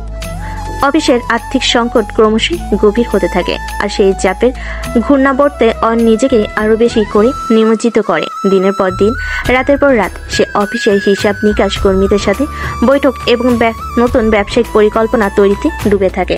তারুণ্যের উদ্যম আর কঠিন পরিশ্রমের ফলাফল ধীরে ধীরে পরিস্থিতির উন্নতি হতে শুরু করে। কিছু পুরনো দেনা শোধ হয়, নতুন কিছু ছোট ছোট প্রজেক্টের কাজ শুরু হয়, এবং কর্মীদের মাঝেও আবার নতুন আত্মবিশ্বাস ফিরে আসে। বাড়ির পরিবেশও একটা চাপা ব্যস্ততা লেগে থাকে। অয়নের বাবা কিছুটা সুস্থ হলেও ব্যবসার তদারকির ভার অনেকটাই অয়নের কাঁধে এসে পড়ে। অনন্যা তার পড়াশোনার পাশাপাশি যতটা সম্ভব বাড়িতে সাহায্য করার চেষ্টা করে। মায়ের সাথে সংসারের কাজ সামলায়, ছোটখাটো কেনাকাটা করে আনে। তবে অয়নের সাথে তার সরাসরি তেমন কোনো কথা হয় না। তাদের মধ্যে সেই নীরব সহযোগিতা এবং সহানুভূতির সম্পর্কটা বজায় থাকে। ক্লান্ত শরীরে গভীর রাতে যখন অয়ন ফিরে ঘরে, তখন প্রায়ই দেখে অনন্যা জেগে তার জন্য অপেক্ষা করছে, হাতে হয়তো এক গ্লাস গরম দুধ কিংবা রাতের খাবার। কোনো কথা না বলে সে এগিয়ে এসে অয়নের হাতে তুলে দেয়, তার চোখে গভীর কনসার্ন। অয়ন নীরবে সে যত্ন গ্রহণ করে, তার ঠোঁটের কোণে এক দুর্বল হাসি ফুটে ওঠে। কাজের ফাঁকে রাফি প্রায়ই ফোন করে অনেক খোঁজ খবর নেয়, তাকে মানসিক সমর্থন যোগায়। মিতালি সেনগুপ্ত কলেজে অনন্যার সাথে দেখা হলে অয়নের পরিশ্রমের প্রশংসা করেন। অনন্যা, শুনেছি অয়ন অফিসের জন্য দিন রাত পরিশ্রম করছে। ছেলেটা সত্যি খুব দায়িত্ববান। হ্যাঁ ম্যাম, আমি দেখেছি। ও এখন আর সেই আগের মতো ছেলে মানুষই করে না। জীবনের কঠিন পরিস্থিতি মানুষকে খুব তাড়াতাড়ি বড় করে তোলে, তাই না? অনন্যা চুপ থাকে, তার মনে এক ধরনের মিশ্র অনুভূতি কাজ করে। অন্যের প্রতি তার পুরনো বিরক্তি অনেকটাই কমে এসেছে, কিন্তু সেই ভালোবাসার অনুভূতি এখনো অস্পষ্ট। তবে ছেলেটার প্রতি তার মনে যে একটা গভীর শ্রদ্ধার জন্ম নিয়েছে, সে তা অস্বীকার করতে পারে না। অয়নের জন্মদিন আসে, পরিবারের সদস্যরা ছোটখাটো একটা ঘরোয়া অনুষ্ঠানের আয়োজন করে। অয়ন ক্লান্ত শরীরে বাড়ি ফেরে, কিন্তু ভালোবাসার উষ্ণতা তাকে কিছুটা হলেও সতেজ করে তোলে। অনন্যা নিজের হাতে অয়নের পছন্দের পায়েস রান্না করে আনে। রাতে যখন সবাই একসাথে কেক কাটে, অনন্যা অয়নের পাশে দাঁড়িয়ে থাকে, তার ঠোঁটের কোণে হালকা হাসি। অয়ন আর চোখে তার দিকে তাকায়, তার চোখে কৃতজ্ঞতার ঝিলিক। কাজের এই চরম ব্যস্ততার মধ্যেও অয়ন অনন্যার ছোটখাটো প্রয়োজনগুলোর খেয়াল রাখে। হয়তো পড়ার টেবিলে নতুন একটি কলম রেখে আসে, কিংবা তার পছন্দের ম্যাগাজিন এনে দেয়। তবে সরাসরি কোনো প্রেমের প্রস্তাব বা রোমান্টিক আচরণ সে করে না, যেন সে বুঝতে পেরেছে এখন ভালোবাসা প্রকাশের সময় নয়, বরং একে অপরের পাশে থাকার সময়। এভাবে আরো কয়েকটি দিন শব্দ কাটে। অফিসের পরিস্থিতি ধীরে ধীরে স্বাভাবিকের দিকে ফেরে, অয়নের পরিশ্রমের ফল দিতে শুরু করে। তবে এই কঠিন সময়টা অয়ন আর অনন্যার সম্পর্কের ভিতরে যেন নতুন করে গড়ে তোলে। সেই ভিতে হয়তো রোমান্টিক ভালোবাসার সিমেন্ট এখনো লাগেনি, কিন্তু পারিপার্শ্বিক সম্মান, সহযোগিতা আর নীরব যত্নের উষ্ণতা স্পষ্ট। জীবনের এই কঠিন পরীক্ষায় তারা দুজনে যেভাবে একে অপরের পাশে থেকেছে, তা হয়তো একদিন অন্য কোনো সম্পর্কের জন্ম দেবে। অফিসের পরিস্থিতি স্বাভাবিক হওয়ার স্বস্তি বাড়ির অন্যান্য সদস্যদের মধ্যেও ছড়িয়ে পড়ে। অয়নের দায়িত্বশীল ভূমিকা এবং ব্যবসার পুনরুদ্ধারে তার অবদান পরিবারের সকলের কাছে প্রশংসিত হয়। তবে অয়ন ও অনন্যার সম্পর্কে সেই নতুন সমীকরণটি এখনো আলোচনার কেন্দ্রে থাকে। একদিন সন্ধ্যায় খাবার টেবিলে যখন সবাই একসাথে বসে, অয়ন, এই কঠিন সময়ে তুমি যেভাবে সংসারে হাল ধরেছিলে, তাতে আমরা সবাই খুব গর্বিত। তোমার বাবা এখন অনেকটা নিশ্চিন্ত। হ্যাঁ, অয়নের জন্যই সব সামলানো গেল। ছেলেটা আমার থেকেও বেশি দায়িত্ব নিয়েছে। আর অনন্যা, তুমিও তো কম সাহায্য করনি, সংসারের দিকটা খুব ভালোভাবে সামলেছ। অনন্যা হালকা হাসে। কিন্তু আমার মনে হয় এবার আমাদের অন্য একটা বিষয়ে কথা বলা উচিত, অয়ন আর অনন্যার ভবিষ্যৎ নিয়ে। বাবার শেষ ইচ্ছাটা তো আমরা ভুলতে পারি না। কথাটি বলার সাথে সাথে টেবিলে একটি নীরবতা নেমে আসে। অয়নের বাবা মা একে অপরের দিকে তাকান। অনন্যার বাবা মা কিছুটা অস্বস্তিতে পড়েন। দেখুন ভাই সাহেব, আমরা তো সেই আগের কথাই বলবো। যদি ছেলে মেয়ে দুজনের মনে সত্যি কোনো, আমার মনে হয় ওদের দুজনকে আরেকটু সময় দেওয়া উচিত। অফিসের ঝামেলা মিটেছে, এই তো কদিন হলো, ওদের নিজেদের মধ্যে কথা বলার সুযোগ দেওয়া উচিত। কিন্তু আর কত সময়? অয়ন তো সেই ছোটবেলা থেকে অপেক্ষা করছে, আর অনন্যাও এখন বুঝতে পারছি ছেলেটা কতটা ভালো। মেয়েটার উপরে আমি কোনো চাপ দিতে চাই না। যদি ওর মনে সত্যি কোনো পরিবর্তন আসে তবেই না। আমার মনে হয় এবার সরাসরি ওদের দুজনের মতামত নেওয়া উচিত। আমরা শুধু নিজেদের ইচ্ছে চাপিয়ে দেব, সেটা ঠিক হবে না। আর আমার মেয়ের ইচ্ছাই আমার কাছে শেষ কথা। টেবিলে নীরবতা আরো বাড়ে। সবাই অয়নার অনন্যার উত্তরের জন্য অপেক্ষা করতে থাকে। তাদের একটি কথা হয়তো দীর্ঘদিনের জমানো জল্পনা কল্পনার অবসান ঘটাতে পারে। পরিবারের সদস্যরা একে অপরের দিকে তাকিয়ে থাকে, তাদের চোখে মিশ্র প্রত্যাশা। তোমরা কিছু বলো, আমাদের আর অন্ধকারে রেখো না। তখনও অনন্যার দিকে তাকিয়ে যেন তার একটি হ্যাঁ শব্দের অপেক্ষায় রয়েছে। অনন্যার মুখ দেখে বোঝা যাচ্ছে তার মনের ভেতর এক গভীর দ্বন্দ্ব চলছে। পুরনো দ্বিধা আর নতুন অনুভূতির মিশ্রণে সে কোনো স্পষ্ট সিদ্ধান্তে পৌঁছাতে পারছে না। পরিবারের সদস্যরা ধৈর্য ধরে তাদের উত্তরের জন্য অপেক্ষা করতে থাকে। সেই উত্তরের উপর নির্ভর করছে দুটি জীবন এবং একটি পরিবারের দীর্ঘদিনের লালিত স্বপ্ন। অফিসের আর্থিক সংকট সম্পূর্ণরূপে কেটে যাওয়ার এবং অয়নের বাবার আগের মতো স্বাভাবিক হয়। অয়নের দৈনন্দিন জীবন বড় ধরনের পরিবর্তন আসে। দীর্ঘ কয়েক মাসের অক্লান্ত পরিশ্রমের পর অবশেষে সে তার পুরনো রুটিনে ফিরে যেতে সক্ষম হয়। এখন আর তাকে রোজ অফিসে গুরুর দায়িত্ব সামলাতে হয় না।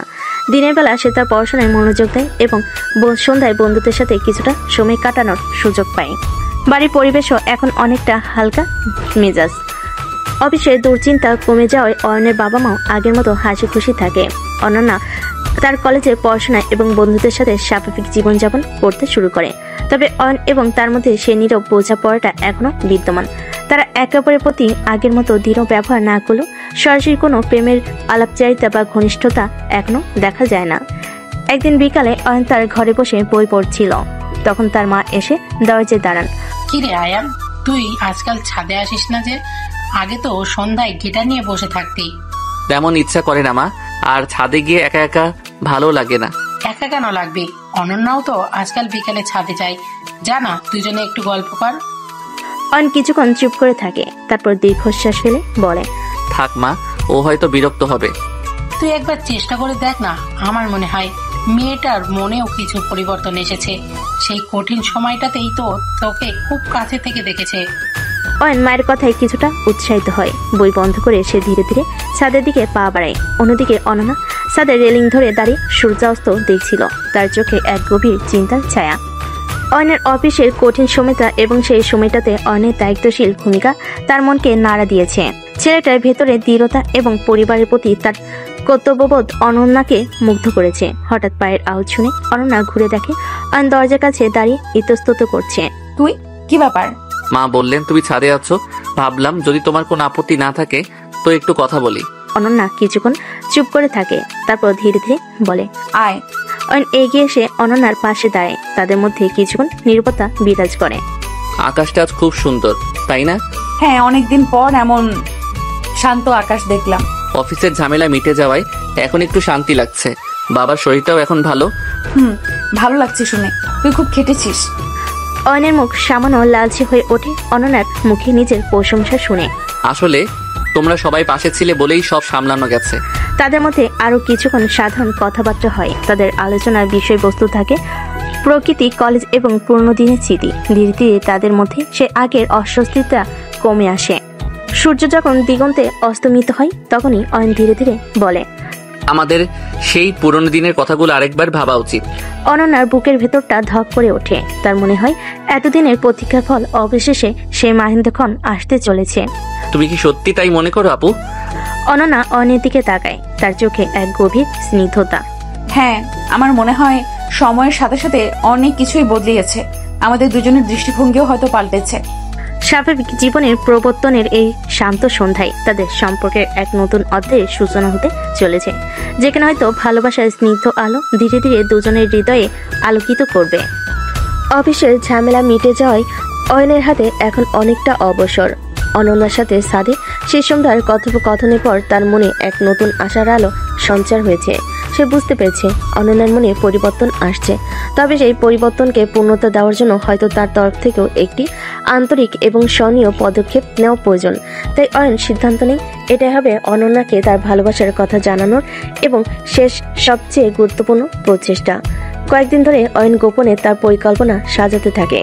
রাফির সাহায্য নেয়। সে পুরনো দিনের স্মৃতি রোমান্তর করে খুঁজে বের করে অনন্যার পছন্দের জিনিসগুলো, তাদের ছোটবেলার খেলার মাঠ, তাদের প্রথম দেখা হওয়ার স্থান, সবকিছু তাদের মনে ভিড় করে আসে। সে চায় তার প্রস্তাব যেন অনন্যার হৃদয়ে গভীরভাবে স্পর্শ করে, আবার জীবন তাদের ফেলে আসা সুন্দর মুহূর্তগুলোকে আবার জীবন্ত করে তোলে। অয়ন রাফির সাথে পরামর্শ করে একটি নির্জন সুন্দর জায়গা খুঁজে বের করে। শহরের বাইরে একটি পুরনো বাগান বাড়ি, যেখানে একটি ছোট্ট পুকুর আর নানা রঙের ফুলে ভরা গাছপালা রয়েছে। তাদের ছোটবেলায় এমন একটি পুকুর বাড়ি তাদের প্রথম ঝগড়া হয়েছিল এবং সে ঝগড়ার পরে তাদের মধ্যে বন্ধুত্বের বীজ অঙ্কুরিত হয়েছিল। নির্দিষ্ট দিনে অনন্যাকে জানায় সে সন্ধ্যায় তার সাথে কোথাও একটা দরকার আছে।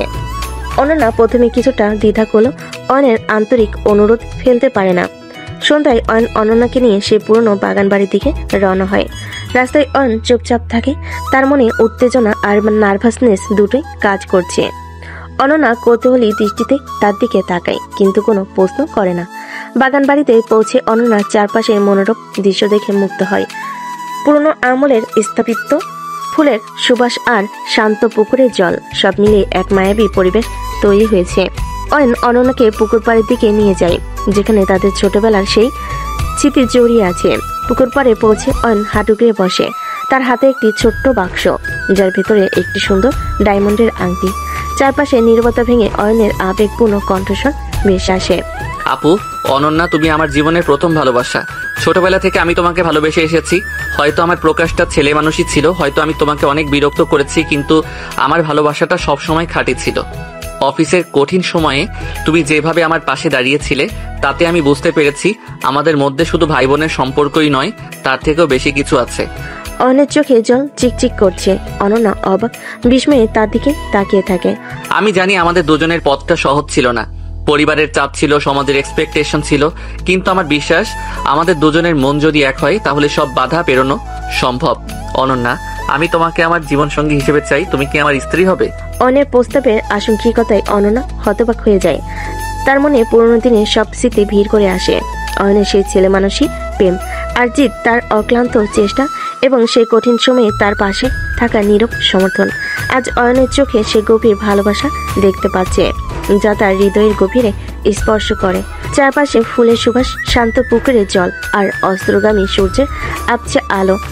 এই মায়াবী পরিবেশে অনন্যা ধীরে ধীরে মুখ খুলে। তার উত্তর হয়তো তাদের দুজনের ভবিষ্যতের গতিপথ নির্ধারণ করে দেবে। অয়নের আবেগপূর্ণ প্রস্তাবে আশঙ্কিকতায় অনন্যা প্রথমে হতবাক হয়ে যায়। তার মনে মুহূর্তের জন্য পুরনো দিনের স্মৃতিরা ভিড় করে আসে। অয়নের ছেলে মানুষই প্রেম, তার জেদ, কঠিন সময়ে তার পাশে থাকার নীরব সমর্থন, কিন্তু সেই স্মৃতিগুলো যেন এক মুহূর্তে ফিকে হয়ে যায়। জেগে ওঠে তার ভেতরে সে পুরনো দ্বিধা আর অনীহা। শান্ত পুকুরের জল, আগামী সূর্যের আবছে আলো, রোমান্টিক পরিবেশ যেন তার মনে এক প্রভাব ফেলে না, বরং অয়নের হাঁটুকে বসে থাকা হাতে আংটি। এই দৃশ্য তার ভেতরে এক তীব্র অস্বস্তি আর বিরক্তির জন্ম দেয়। এটা তুমি কি করছো অয়ন? ওঠো এখান থেকে। অয়নের মুখে হাসি মুহূর্তে মিলিয়ে যায়, তার চোখে বিস্ময় আর অবিশ্বাস খেলা করে। আপু, তুমি কি বুঝতে পারছো আমি কি বলছি? হ্যাঁ, আমি বুঝতে পারছি। তুই আবার সেই পুরনো পাগলামি শুরু করেছিস। আমি তোমাকে কতবার বলেছি এটা সম্ভব না। আমাদের মধ্যে শুধু ভাই বোনের সম্পর্ক, এর বাইরে আর কিছু আমি তোর জন্য অনুভব করি না। কিন্তু আপু, সেই কঠিন সময় তোমার ব্যবহার, ওটা ছিল মানবিকতা। তুই আমার পরিবারের অংশ, অসুস্থ ছিলেন তাই আমি তোমার খেয়াল রেখেছি। তার মানে এই নয় যে আমার মনে কোনো পরিবর্তন এসেছে। তুমি ভুল বুঝছো। অয়নের হাত থেকে আংটির বক্সটা পড়ে যায়, তার মুখ ফ্যাকাশে হয়ে যায়। ভুল বুঝছি? তোমার চোখে কি আমি এতটুকু ভালোবাসা দেখিনি? তোমার সমস্যা এটাই অয়ন, তুমি নিজের বানানো একটা স্বপ্নে বেঁচে আছো। বাস্তবতা তুমি কোনোদিন বুঝতে চাও না। আমি তোমাকে ভালোবাসার কোনো বাধ্যকতা নেই, আর তুমি বারবার এই ধরনের নাটক করে আমাকে শুধু বিরক্ত করো। অনন্যার কণ্ঠস্বর ক্রমশ তীক্ষ্ণ হতে থাকে, তার চোখে বিরক্তি আর ঘৃণার ছাপ স্পষ্ট। তুমি কি ভেবেছো শুধু কয়েকটা দিন আমার পাশে থেকে তুমি আমার মন জয় করে ফেলবে? তোমার এই সস্তা রোমান্টিকতা আমার কাছে মূল্যহীন। ওঠো বলছি এখান থেকে, আমার দম বন্ধ লাগছে। অয়ন তখনও হাঁটুকে বসে থাকে, তার চোখে জল ভরে আসে। তার এতদিনের স্বপ্ন, এতদিনের অপেক্ষা যেন এক মুহূর্তে ধূলিসাৎ হয়ে যায়। আমি তোমাকে সত্যিই ভালোবেসেছিলাম অনন্যা। তোমার সেই তথাকথিত ভালোবাসা আমার কাছে একটা বোঝা। আমি তোমাকে ঘৃণা করি। তোমার এই পাগলামি, তোমার এই অবসেশন আমার জীবন নষ্ট করে দিচ্ছে। আর কখনো আমার সামনে আসবে না, যাও এখান থেকে। অনন্যার অপমানজনক কথাগুলো অয়নের হৃদয়ে তীরের মতো বিধে। তার মনে হয় তার ভালোবাসার প্রতিদান সে পেল চরম ঘৃণা আর অবজ্ঞা। অয়ন ধীরে ধীরে উঠে দাঁড়ায়। তার চোখে আর কোনো আশা নেই, শুধু গভীর হতাশা আর যন্ত্রণা। সে একবার অনন্যার দিকে তাকায়, তার মুখ বেদনায় কুঁকড়ে যায়। তারপর নীরবে বাগান বাড়ি থেকে বেরিয়ে যায়। অন্ধকারে মিশে যায় তার ভেঙে যাওয়া স্বপ্নগুলো। অনন্যা তখনও পুকুর পাড়ে দাঁড়িয়ে থাকে, তার শরীর রাগে কাঁপছে।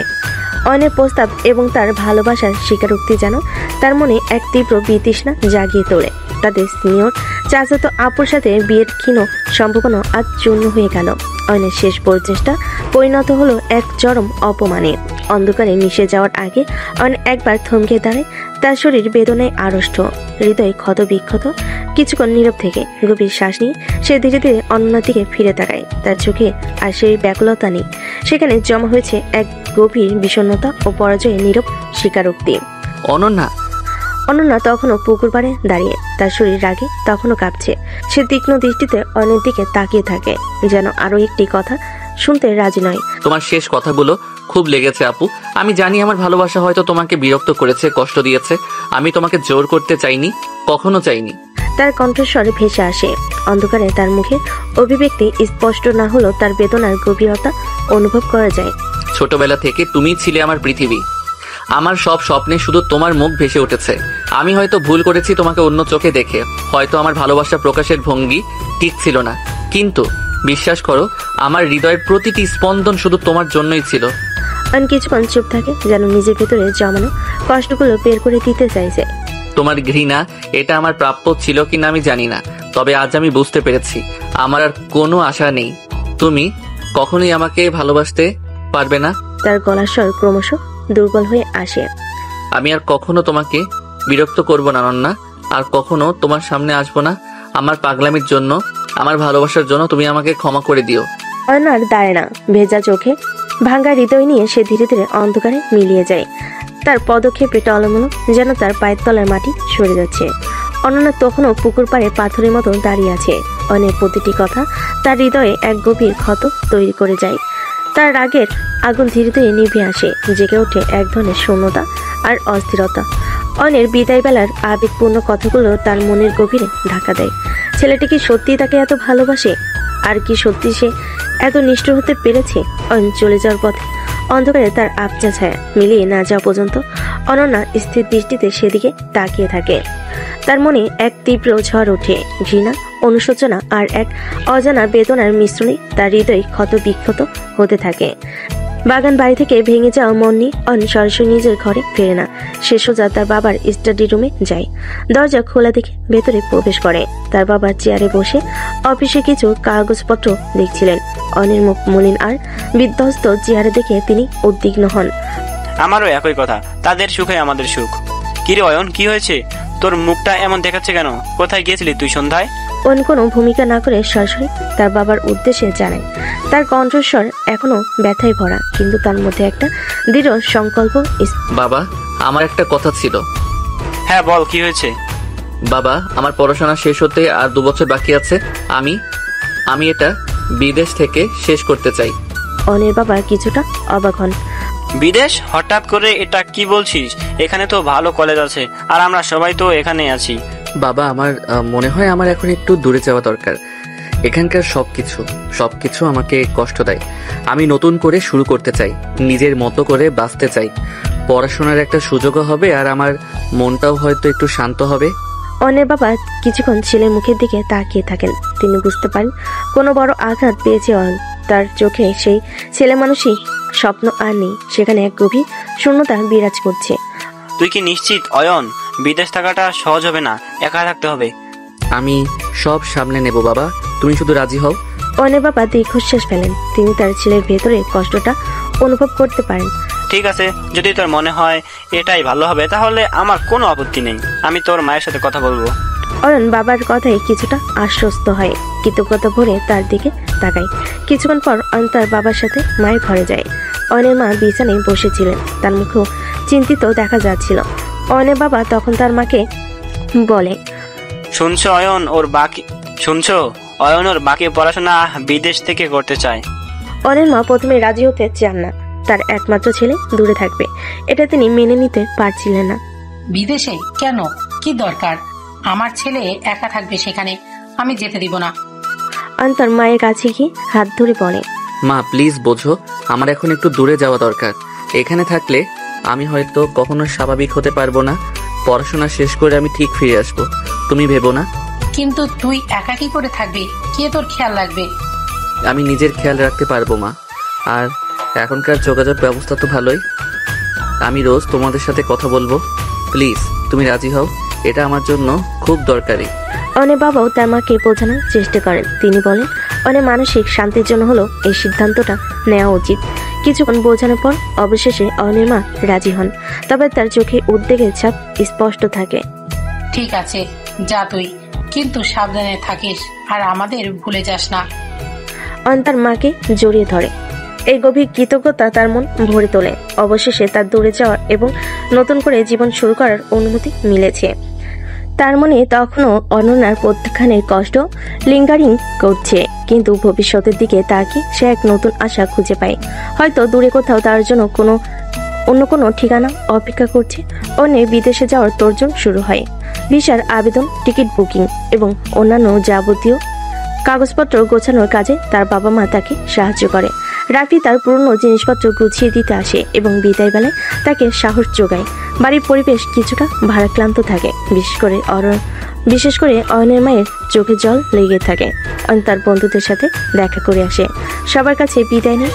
তাদের সাথে কাটানো পুরনো দিনের স্মৃতিচারণ করে তার মন খারাপ হয়, তবে নতুন এক ভবিষ্যতের হাতছানি তাকে কিছুটা হলেও সান্ত্বনা দেয়। অবশেষে সেই দিনটি আসে যেদিন অয়নের ফ্লাইট। সকাল থেকে বাড়িতে এক ধরনের চাপা উত্তেজনা বিরাজ করে। অয়নের বাবা মা, বড় চাচা, বড় চাচি, ছোট চাচা, ছোট চাচি সবাই বিমানবন্দরে যাওয়ার জন্য তৈরি হন। অয়নের মা বারবার তাকে জড়িয়ে ধরে কাঁদেন, সাবধানে থাকতে বলেন। অয়নের বাবা তার হাতে কিছু টাকা তুলে দেন এবং বলেন, সাবধানে যাস বাবা, কোনো চিন্তা করিস না, আমরা সবাই তোর পাশে আছি। বিমানবন্দরের পথে গাড়িতে সবাই নীরব থাকে। অয়নের মনে এক ধরনের মিশ্র অনুভূতি কাজ করে। পরিবারের মায়া ত্যাগ করার কষ্ট, পুরনো স্মৃতি ফেলে যাওয়ার বেদনা এবং নতুন এক জীবনের হাতছানি। বিমানবন্দরে পৌঁছে আনুষ্ঠানিকতা শেষ করতে করতে কিছু সময় লাগে।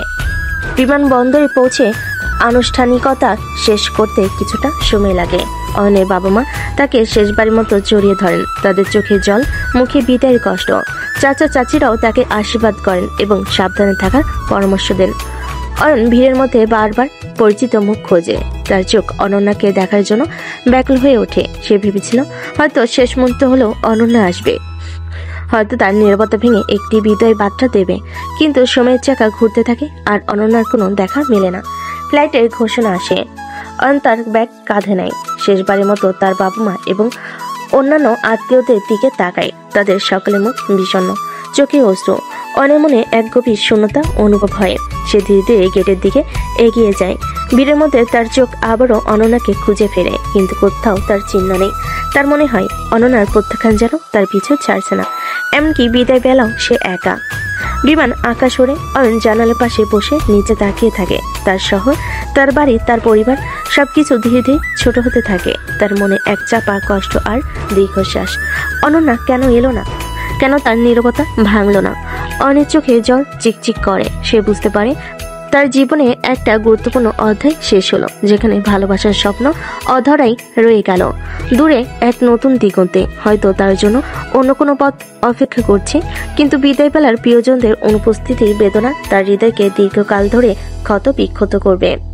বিদেশে অনেক দিন প্রথম কিছুদিন কাটে একাকিত্ব আর নতুন পরিবেশের সাথে মানিয়ে নিতে। নতুন হোস্টেল, নতুন সহপাঠী, ভিন্ন সংস্কৃতির সাথে অভ্যস্ত হতে তার সময় লাগে। পড়াশোনার চাপ থাকে প্রচুর, যা তাকে কিছুটা হলেও পুরনো স্মৃতি থেকে দূরে রাখে। রাতে নীরবতায় অবশ্য অনন্যার মুখ তার মনে ভেসে ওঠে।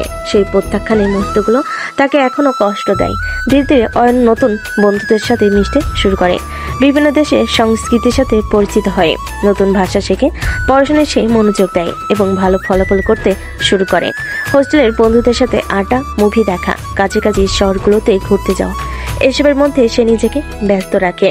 তবে তার হৃদয়ের একটা কোণে তখনও অনন্যার জন্য একটা নীরব স্থান অক্ষত থাকে। কোনো সুন্দর দৃশ্য দেখলে বা কোনো বিশেষ মুহূর্ত তার মনে হয় যদি আজ অনন্যা পাশে থাকতো। সোশ্যাল মিডিয়ায় সে মাঝে মাঝে অনন্যার প্রোফাইল দেখে, জানতে পারে তার পড়াশোনা কেমন চলছে, বন্ধুদের সাথে কেমন আছে, কিন্তু কোনো যোগাযোগ করার সাহস পায় না। সেই তিক্ত বিদায় তার মনে গভীরে দাগ কেটে গেছে। বিদেশে অনেক 2 বছর কাটে কঠোর পরিশ্রম আর আত্মসন্ধানের মধ্য দিয়ে সে পড়াশোনা শেষ করে ভালো একটা চাকরিও পায়। এখন সে অনেকটাই আত্মনির্ভরশীল এবং মানসিকভাবেও আগের চেয়ে অনেক পরিণত। পুরনো ক্ষত পুরোপুরি না সারলেও সময়ের প্রলোভে তা অনেকটাই ঢাকা পড়ে গেছে। দেশে অনন্যার দিন। অয়নের চলে যাওয়ার পর অনন্যার জীবন এক অদ্ভুত শূন্যতা নেমে আসে। প্রথমে সে হয়তো ভেবেছিল একটা ঝামেলা মিটে গেল, কিন্তু ধীরে ধীরে অয়নের অনুপস্থিতি সে অনুভব শুরু করে। বাড়িতে সেই আগের মতো কেউ তাকে জ্বালাতন করে না, কেউ তার পছন্দের জিনিস লুকিয়ে রাখে না, কেউ তার হাতের লেখা কবিতা নিয়ে আসে না। সবকিছু শান্ত, কিন্তু সেই শাস্তি অনন্যাকে যেন আরো একা করে দেয়। কলেজে তার বন্ধুদের সাথে স্বাভাবিকভাবে মেশে, পড়াশোনা করে, আড্ডা দেয়, কিন্তু তার মনের গভীরে একটা চাপা দীর্ঘশ্বাস লুকিয়ে থাকে। মাঝে মাঝে পুরনো দিনের কথা মনে পড়ে, অনেক ছেলে মানুষই আবদারগুলো যেন এখন তার কানে বাজে। অয়ন চলে যাওয়ার পর পরিবারের সদস্যরাও ধীরে ধীরে স্বাভাবিক জীবনে ফিরে আসে। তবে অয়নের প্রসঙ্গ মাঝে মাঝে আলোচনায় উঠে আসে, বিশেষ করে তার মায়ের চোখে জল দেখা যায়। অনন্যা নীরবে সবকিছু শুনে তার মনে এক ধরনের অপরাধবোধ কাজ করে। বিদায় বেলায় কেন সে এতটা কঠোর হয়েছিল, কেন সে অয়নের ভালোবাসার সামান্যতম মূল্যও দেয়নি। সময় বয়ে যায়, অনন্যার গ্র্যাজুয়েশন শেষ হয় এবং সে একটি ভালো চাকরি পায়। কর্মজীবনে সেও নিজেকে ব্যস্ত রাখে, নতুন সহকর্মীদের সাথে মিশে। তবে তার ব্যক্তিগত জীবনে একটা শূন্যতা যেন থেকে যায়। কোনো বিশেষ উৎসবে বা পারিবারিক অনুষ্ঠানে যখন সবাই একসাথে হয়, তখন সে অজান্তেই অয়নের অনুপস্থিতি অনুভব করে। সোশ্যাল মিডিয়ায় সে মাঝে মধ্যে অনেক প্রোফাইল দেখে ছেলেটা কতটা বদলে গেছে। স্মার্ট, আত্মবিশ্বাসী এক যুবক, বিদেশে সুন্দর জীবন, বন্ধুদের সাথে হাসি খুশি ছবি দেখে অনন্যার মনে এক মিশ্র অনুভূতি হয়। একদিকে কিছুটা স্বস্তি, অন্যদিকে এক গভীর দীর্ঘশ্বাস। দেশে অনন্যার দিনগুলো কাটে কর্মব্যস্ততা আর এক নীরব অনুশোচনার মধ্যে। সময়ের স্রোতে অনেক কিছুই বদলায়, কিন্তু হৃদয়ের গভীরে কিছু ক্ষত হয়তো চিরস্থায়ী হয়ে যায়। অনেক স্মৃতি তার মনে আনাচে কানাচে লুকিয়ে থাকে, এক অব্যক্ত বেদনার জন্ম দিয়ে। সিনিয়র চাচাতো আপুর সাথে বিয়ে, বিদেশে অনেক দিনগুলো কাটে পড়াশোনায় ডুবে থাকে। প্রথম দিকে কিছুটা একাকিত্ব অনুভব করলেও সময়ের সাথে সাথে সে নিজেকে নতুন রুটিনের সাথে মানিয়ে নেয়। বিশ্ববিদ্যালয়ের কঠিন পড়াশোনা, ল্যাব ওয়ার্ক, অ্যাসাইনমেন্ট, এসবের মধ্যে সে নিজেকে এতটাই ব্যস্ত রাখে যে পুরনো স্মৃতিগুলোকে মাথাচাড়া দেওয়ার খুব বেশি সুযোগ পায় না। তার একাগ্রতা এবং পরিশ্রম তাকে ভালো ফল এনে দেয়। শিক্ষকরা তার মেধার প্রশংসা করেন এবং সে স্কলারশিপও অর্জন করে। অনেক মনে হয় দূরে এসে সে নতুন করে বাঁচার একটা মানে খুঁজে পেয়েছে। তার ভবিষ্যৎ এখন উজ্জ্বল, কর্মজীবনের হাতছানি তাকে উৎসাহিত করে। তবে যত সে পড়াশোনায় মনোনিবেশ করুক না কেন, দেশের স্মৃতি, পরিবারের মুখ আর বিশেষ করে অনন্যা সে তিক্ত প্রত্যাখ্যান মাঝে মাঝে গভীর রাতে তার ঘুম কেড়ে নেয়। সে ভাবে কেন অনন্যা তার ভালোবাসার এত নির্মম প্রতিদান দিল, কেন তাদের সম্পর্কটা অন্যরকম হতে পারল না। এই ভাবনাগুলো দীর্ঘস্থায়ী হয় না, কারণ ভোরের আলো ফুটতে আবার তার সামনে নতুন দিনে কর্মব্যস্ততা এসে দাঁড়ায়। আর নিজেকে বোঝায় যা হয়েছে তা অতীত, এখন তাকে ভবিষ্যতের দিকে তাকাতে হবে। অন্যদিকে দেশে অনন্যার দিনগুলো ক্রমশ বিষণ্ণতায় ভরে ওঠে। অনেক চলে যাওয়ার পর প্রথম দিকে যে নীরবতা উপভোগ করেছিল তা এখন তার কাছে অসহ্য মনে হয়। বাড়িতে কেউ তাকে বিরক্ত করে না, তার ইচ্ছে মতো সবকিছু করার স্বাধীনতা আছে। তবুও মনে এক কোণে গভীর শূন্যতা অনুভব হয়। বন্ধুদের সাথে সে মেশে ঠিকই, হাসে, আড্ডা দেয়, কিন্তু সেই হাসিতে প্রাণ থাকে না। অয়নের অনুপস্থিতি যেন তার জীবনের একটা বড় অংশ ফাঁকা করে দিয়েছে। আগে অনেক ছেলে মানুষই প্রেমকে সে পাগলামি মনে করত, কিন্তু এখন সেই পাগলামিটাও তার মনে পড়ে। তার মনে হয় অয়নের সেই অক্লান্ত চেষ্টা, তার ভালোবাসা, গভীরতা, সেসব সে বুঝতে ভুল করেছে। বিশেষ করে যখন বাড়িতে কোনো উৎসব বা অনুষ্ঠান সবাই একসাথে হয়, তখন অয়নের অভাব সে তীব্রভাবে অনুভব করে। সে দুষ্টু হাসি, তার গিটারের সুর যেন সবকিছু তার স্মৃতিতে জীবন্ত হয়ে ওঠে। অনন্যা তার কর্মজীবনের সকল সহকর্মীরা তাকে পছন্দ করে, কিন্তু ব্যক্তিগত জীবনে সে ক্রমশ একলা হয়ে পড়ে। কোনো সম্পর্কে জড়ানোর আগ্রহ সে অনুভব করে না। তার মনে হয় ভালোবাসায় সেই তীব্র অনুভূতি যা অয়নের চোখে সে দেখেছিল তার কারোর মধ্যে খুঁজে পাওয়া যাবে না। সোশ্যাল মিডিয়ায় অয়নের হাসি খুশি ছবিগুলো দেখে তার মনে এক ধরনের চাপা কষ্ট হয়। ছেলেটা দূরে গিয়ে হয়তো ভালো আছে, সুখী আছে। এই ভাবনা একদিকে যেমন তাকে কিছুটা শান্তি দেয়, তেমনি অন্যদিকে তার মনে অনুশোচনার ঝড় তোলে। কেন সে অয়নের ভালোবাসাকে প্রত্যাখ্যান করেছিল? কেন সে তাকে এত কষ্ট দিয়েছিল? রাতের অন্ধকারে অনন্যা প্রায় ছাদে গিয়ে দাঁড়ায়, আকাশের দিকে তাকিয়ে থাকে। দূর আকাশে হয়তো অয়নও এখন তারার দিকে তাকিয়ে আছে। তাদের মধ্যে দূরত্ব 1000 মাইলের, কিন্তু হৃদয়ের কোথাও যেন একটা অদৃশ্য তার এখনো বাধা আছে। অনন্যার মনে হয় তার ভুল সিদ্ধান্তের জন্য আজ দুজন মানুষই একা হয়ে গেছে। অনুতাপের আগুনে সে তিলে তিলে দগ্ধ হতে থাকে। আর বিদেশে অয়ন তার পড়াশোনার মনোযোগ দিলেও তাদের দুজনের জীবনের গতিপথ যেন এক বিষণ্ণ সমান্তরালে চলতে থাকে। অয়নে বিদেশে চলে যাওয়ার পর অনন্যার বিষণ্ণতা ক্রমশ বাড়তে থাকে। একসময় যে মেয়েটি প্রাণোচ্ছল ছিল, বন্ধুদের সাথে হেসে গল্প করত, কলেজে নিয়মিত যেত, আজ সে দিনের বেশিরভাগ সময় ঘরের ভেতরে কাটায়। বাইরের আলো যেন তার কাছে অসহ্য মনে হয়। জগৎটা তার কাছে রঙহীন আর পাঁচে হয়ে যায়। প্রথম দিকে পরিবারের সদস্যরা তার এই পরিবর্তন লক্ষ্য করে উদ্বিগ্ন হন। তার মা বারবার তাকে ঘর থেকে বের হওয়ার জন্য বলেন, বন্ধুদের সাথে দেখা করার পরামর্শ দেন। তার বাবাও তার সাথে নরম সুরে কথা বলেন, তার পছন্দের খাবার তৈরি করে আনেন। কিন্তু অনন্যা যেন এক অদৃশ্য খাঁচে বন্দী হয়ে গেছে। বাইরে কোনোভাবেই সে সাড়া দেয় না। কলেজে যাওয়ায় সে প্রায় বন্ধ করে দিয়েছে। প্রথমে বান্ধবীরা কয়েকবার তার সাথে দেখা করতে এলো। তার নীরব আর বিষণ্ণতা দেখে তারাও ধীরে ধীরে হতাশ হয়ে পড়ে। এখন গালভদ্রে 2-1জন ফোন করে, কিন্তু অনন্যা তাদের সাথেও তেমন কথা বলতে চায় না। তার জগৎটা ক্রমশ ছোট হয়ে আসে, সীমাবদ্ধ হয়ে পড়ে তার ঘরের 4 দেওয়ালের মধ্যে। সারাদিন অনন্যা বিছানায় শুয়ে থাকে, সিলিংয়ের দিকে তাকিয়ে ভাবে। তার মনে কেবল অয়নের স্মৃতি ভিড় করে আসে। সেই ছেলে মানুষই প্রেম, তার অক্লান্ত চেষ্টা, তার বিদায়বেলার সেই ভাঙ্গা কণ্ঠস্বর, সবকিছু যেন তার মস্তিষ্কে এক বিষাক্ত কাটার মতো বিঁধে থাকে। তার মনে হয় তার নিষ্ঠুর প্রত্যাখ্যানই অয়নকে দূরে ঠেলে দিয়েছে, আর সেই শূন্যতা তাকে আজ গ্রাস করেছে। রাতে ঘুম আসে না সহজে। চোখের পাতা এক কোলে কেবল অয়নের মুখ ভেসে ওঠে, কখনো হাসি মাখা, কখনো ব্যথাতুর। অনুশোচনার আগুনে তার হৃদয় দগ্ধ হতে থাকে। কেন সে সেদিন এতটা কঠোর হয়েছিল? কেন সে অয়নের ভালোবাসার এতটুকু মর্যাদা দেয়নি? এখন মনে হয় অয়নের সেই পাগলামি ভরা প্রেমও যেন এক অমূল্য রত্ন ছিল, যা সে অবহেলায় হারিয়েছে। মাঝে মাঝে সে অয়নের সোশ্যাল মিডিয়ায় প্রোফাইল দেখে। দূরদেশে ছেলেটা হয়তো ভালো আছে, পড়াশোনায় মন দিয়েছে, বন্ধুদের সাথে হাঁটছে। এই ছবিগুলো একদিকে যেমন তাকে কিছুটা শান্তি দেয়, তেমনি অন্যদিকে তার মনে এক গভীর দীর্ঘশ্বাস ফেলে যায়। যদি সেদিন সে অন্যরকম ব্যবহার করত, হয়তো আজ তাদের গল্পটা অন্যরকম হতে পারত। অনন্যার গৃহবন্দী জীবন তার শারীরিক মানসিক স্বাস্থ্যের উপর প্রভাব ফেলে। তার খাওয়া দাওয়া অনিয়মিত হয়ে পড়ে, চোখের নিচে কালি জমে, মুখ ফ্যাকাশে দেখায়। পরিবারের সদস্যরা তার এই অবস্থা দেখে আরো বেশি চিন্তিত হয়ে পড়েন। একদিন তার মা কাঁদতে কাঁদতে তার হাত ধরে বলেন, মা, তুই কি আর একটু চেষ্টা করবি না? এভাবে নিজেকে শেষ করে দিস না। তোর বাবা ভাই সবাই তোকে ভালোবাসে। অনন্যা মায়ের দিকে তাকায়, তার চোখে এক গভীর শূন্যতা। কোনো উত্তর তার মুখে আসে না। সে আবার মুখ ফিরিয়ে নেয়, তার নিজের তৈরি করা বিষণ্ণতার অন্ধকার জগতে ডুবতে থাকে। তার এই স্বেচ্ছানিবাস যেন তার অনুতাপের শাস্তি, এক নীরব প্রায়শ্চিত্র। অয়নের স্মৃতি আর অনুশোচনা, এই দুটো বিষাক্ত তীর যেন সারাক্ষণ তার হৃদয় ভেদ করতে থাকে। অনন্যার ক্রমশ অবনতিশীল অবস্থা দেখে পরিবারের সদস্যরাও গভীরভাবে উদ্বিগ্ন হয়ে পড়েন। তার খাওয়া দাওয়া অনীহা, কলেজে না যাও এবং সারাক্ষণ ঘরের ভেতর নিজেকে বন্দি করে রাখা, এই সব কিছুই তাদের মনে গভীর দুশ্চিন্তার সৃষ্টি করে। অনেক বাবা মাও ছেলের চিন্তায় কাতর হয়ে পড়েন, যদিও তারা সরাসরি অনন্যাকে কিছু বলতে দ্বিধাবোধ করেন। একদিন সন্ধ্যায় যখন সবাই একসাথে খাবার টেবিলে বসেছিলেন, এক অস্বস্তিকর নীরবতা বিরাজ করছিল। অনন্যার মা আর চুপ থাকতে না পেরে বিষণ্ণ গলায় বললেন, অনন্যা মা, তোমার কি হয়েছে বলো তো? এভাবে নিজেকে কষ্ট দিচ্ছ কেন? আমাদের সাথে একটু কথা বলো। অনন্যার বাবাও স্ত্রীর সাথে গলা মেলান। হ্যাঁ মা, যদি কোনো সমস্যা থাকে আমাদের বলো, আমরা সবাই মিলে সমাধান করার চেষ্টা করব। অনের বাবা ধীরে ধীরে বলেন, না, আমরা জানি হয়তো কোনো কারণে তুমি কষ্ট পাচ্ছ, কিন্তু এভাবে নিজেকে গুটিয়ে রাখলে তো কোনো সমাধান হবে না। অয়নও দূরে একা আছে, আমরা সবাই তোমার জন্য চিন্তিত।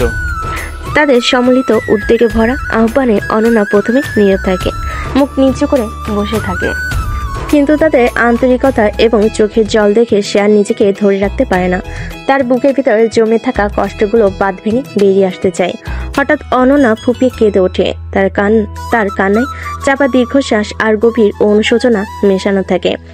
পরিবারের সকলে উৎকণ্ঠিত হয়ে তার দিকে তাকিয়ে থাকে। কষ্টের দমক থামিয়ে অনন্যা ভাঙ্গা গলায় বলে, আমার ভুল হয়েছে। তার কান্না আরো বেড়ে যায়। তার মা এগিয়ে এসে তাকে জড়িয়ে ধরেন, তার পিঠে হাত বুলিয়ে সান্ত্বনা দেওয়ার চেষ্টা করে। অনন্যার বাবা ব্যাকুলভাবে জিজ্ঞাসা করে, কি ভুল হয়েছে মা? কার সাথে কি হয়েছে? অনন্যা কাঁদতে কাঁদতে অস্পষ্ট স্বরে বলে, আমি অয়নের সাথে খুব খারাপ ব্যবহার করেছি। ওর ভালোবাসার কোনো মূল্য দেয়নি। ও যখন এত ভালোবাসতো, এত কেয়ার করতো, তখন আমি শুধু ওকে দূরে ঠেলে দিয়েছি। তার কান্নায় ভেঙে আসে কণ্ঠ। কিছুক্ষণ পর আবার বলে, ও যখন চলে গেল তখন আমি বুঝতে পারলাম আমি কতটা একা হয়ে গিয়েছি। ওর পাগলামি হলেও ও তো আমাকে ভালোবাসতো, আর আমি ওকে শুধু ঘৃণা করেছি। অনন্যার স্বীকারোক্তিতে ঘরের বাতাস ভারী হয়ে ওঠে। অনের বাবা মা একে অপরের দিকে তাকান, তাদের চোখে বেদনা ছায়া। অনন্যার বাবা মাও তাদের মেয়ের কষ্ট বুঝতে পারেন। অনন্যা কাঁদতে কাঁদতে বলতে থাকে, আমি ওকে আসতেও দিলাম না, একটা বিদায়ও জানালাম না। এখন আমার মনে হয় আমার জন্য ও এত দূরে চলে গেল। আমি ওকে খুব মিস করি। তার কান্না থামার কোনো লক্ষ্য নেই। পরিবারের সকলে স্তব্ধ হয়ে বসে থাকে। তাদের মনও এক গভীর বিষাদের ঢেউ লাগে। অনন্যার এই স্বীকারোক্তি যেন এতদিন ধরে চাপা থাকা এক সত্যকে উন্মোচিত করে। অন্যের ভালোবাসার মূল্য সেই দেরিতে হলেও বুঝতে পেরেছে। আজ এই অনুশোচনা আস্তাকে তিলে তিলে দগ্ধ করছে। তাদের স্নেহ চাচাতো আপুর সাথে বিয়ের অসমাপ্ত গল্প হয়তো এবার এক নতুন মোড় নিতে চলেছে। অনন্যার কান্নায় ভেঙে পড়া স্বীকারোক্তি শুনে ঘরের পরিবেশ ভারী হয়ে ওঠে। তার অনুশোচনায় পরিবারের সকলের মন ব্যথিত হয়। তার মা তাকে শক্ত করে জড়িয়ে ধরে মাথায় হাত বুলিয়ে দেন। কাঁদিস না মা, যা হবার হয়েছে, ভেঙে পড়লে চলবে না।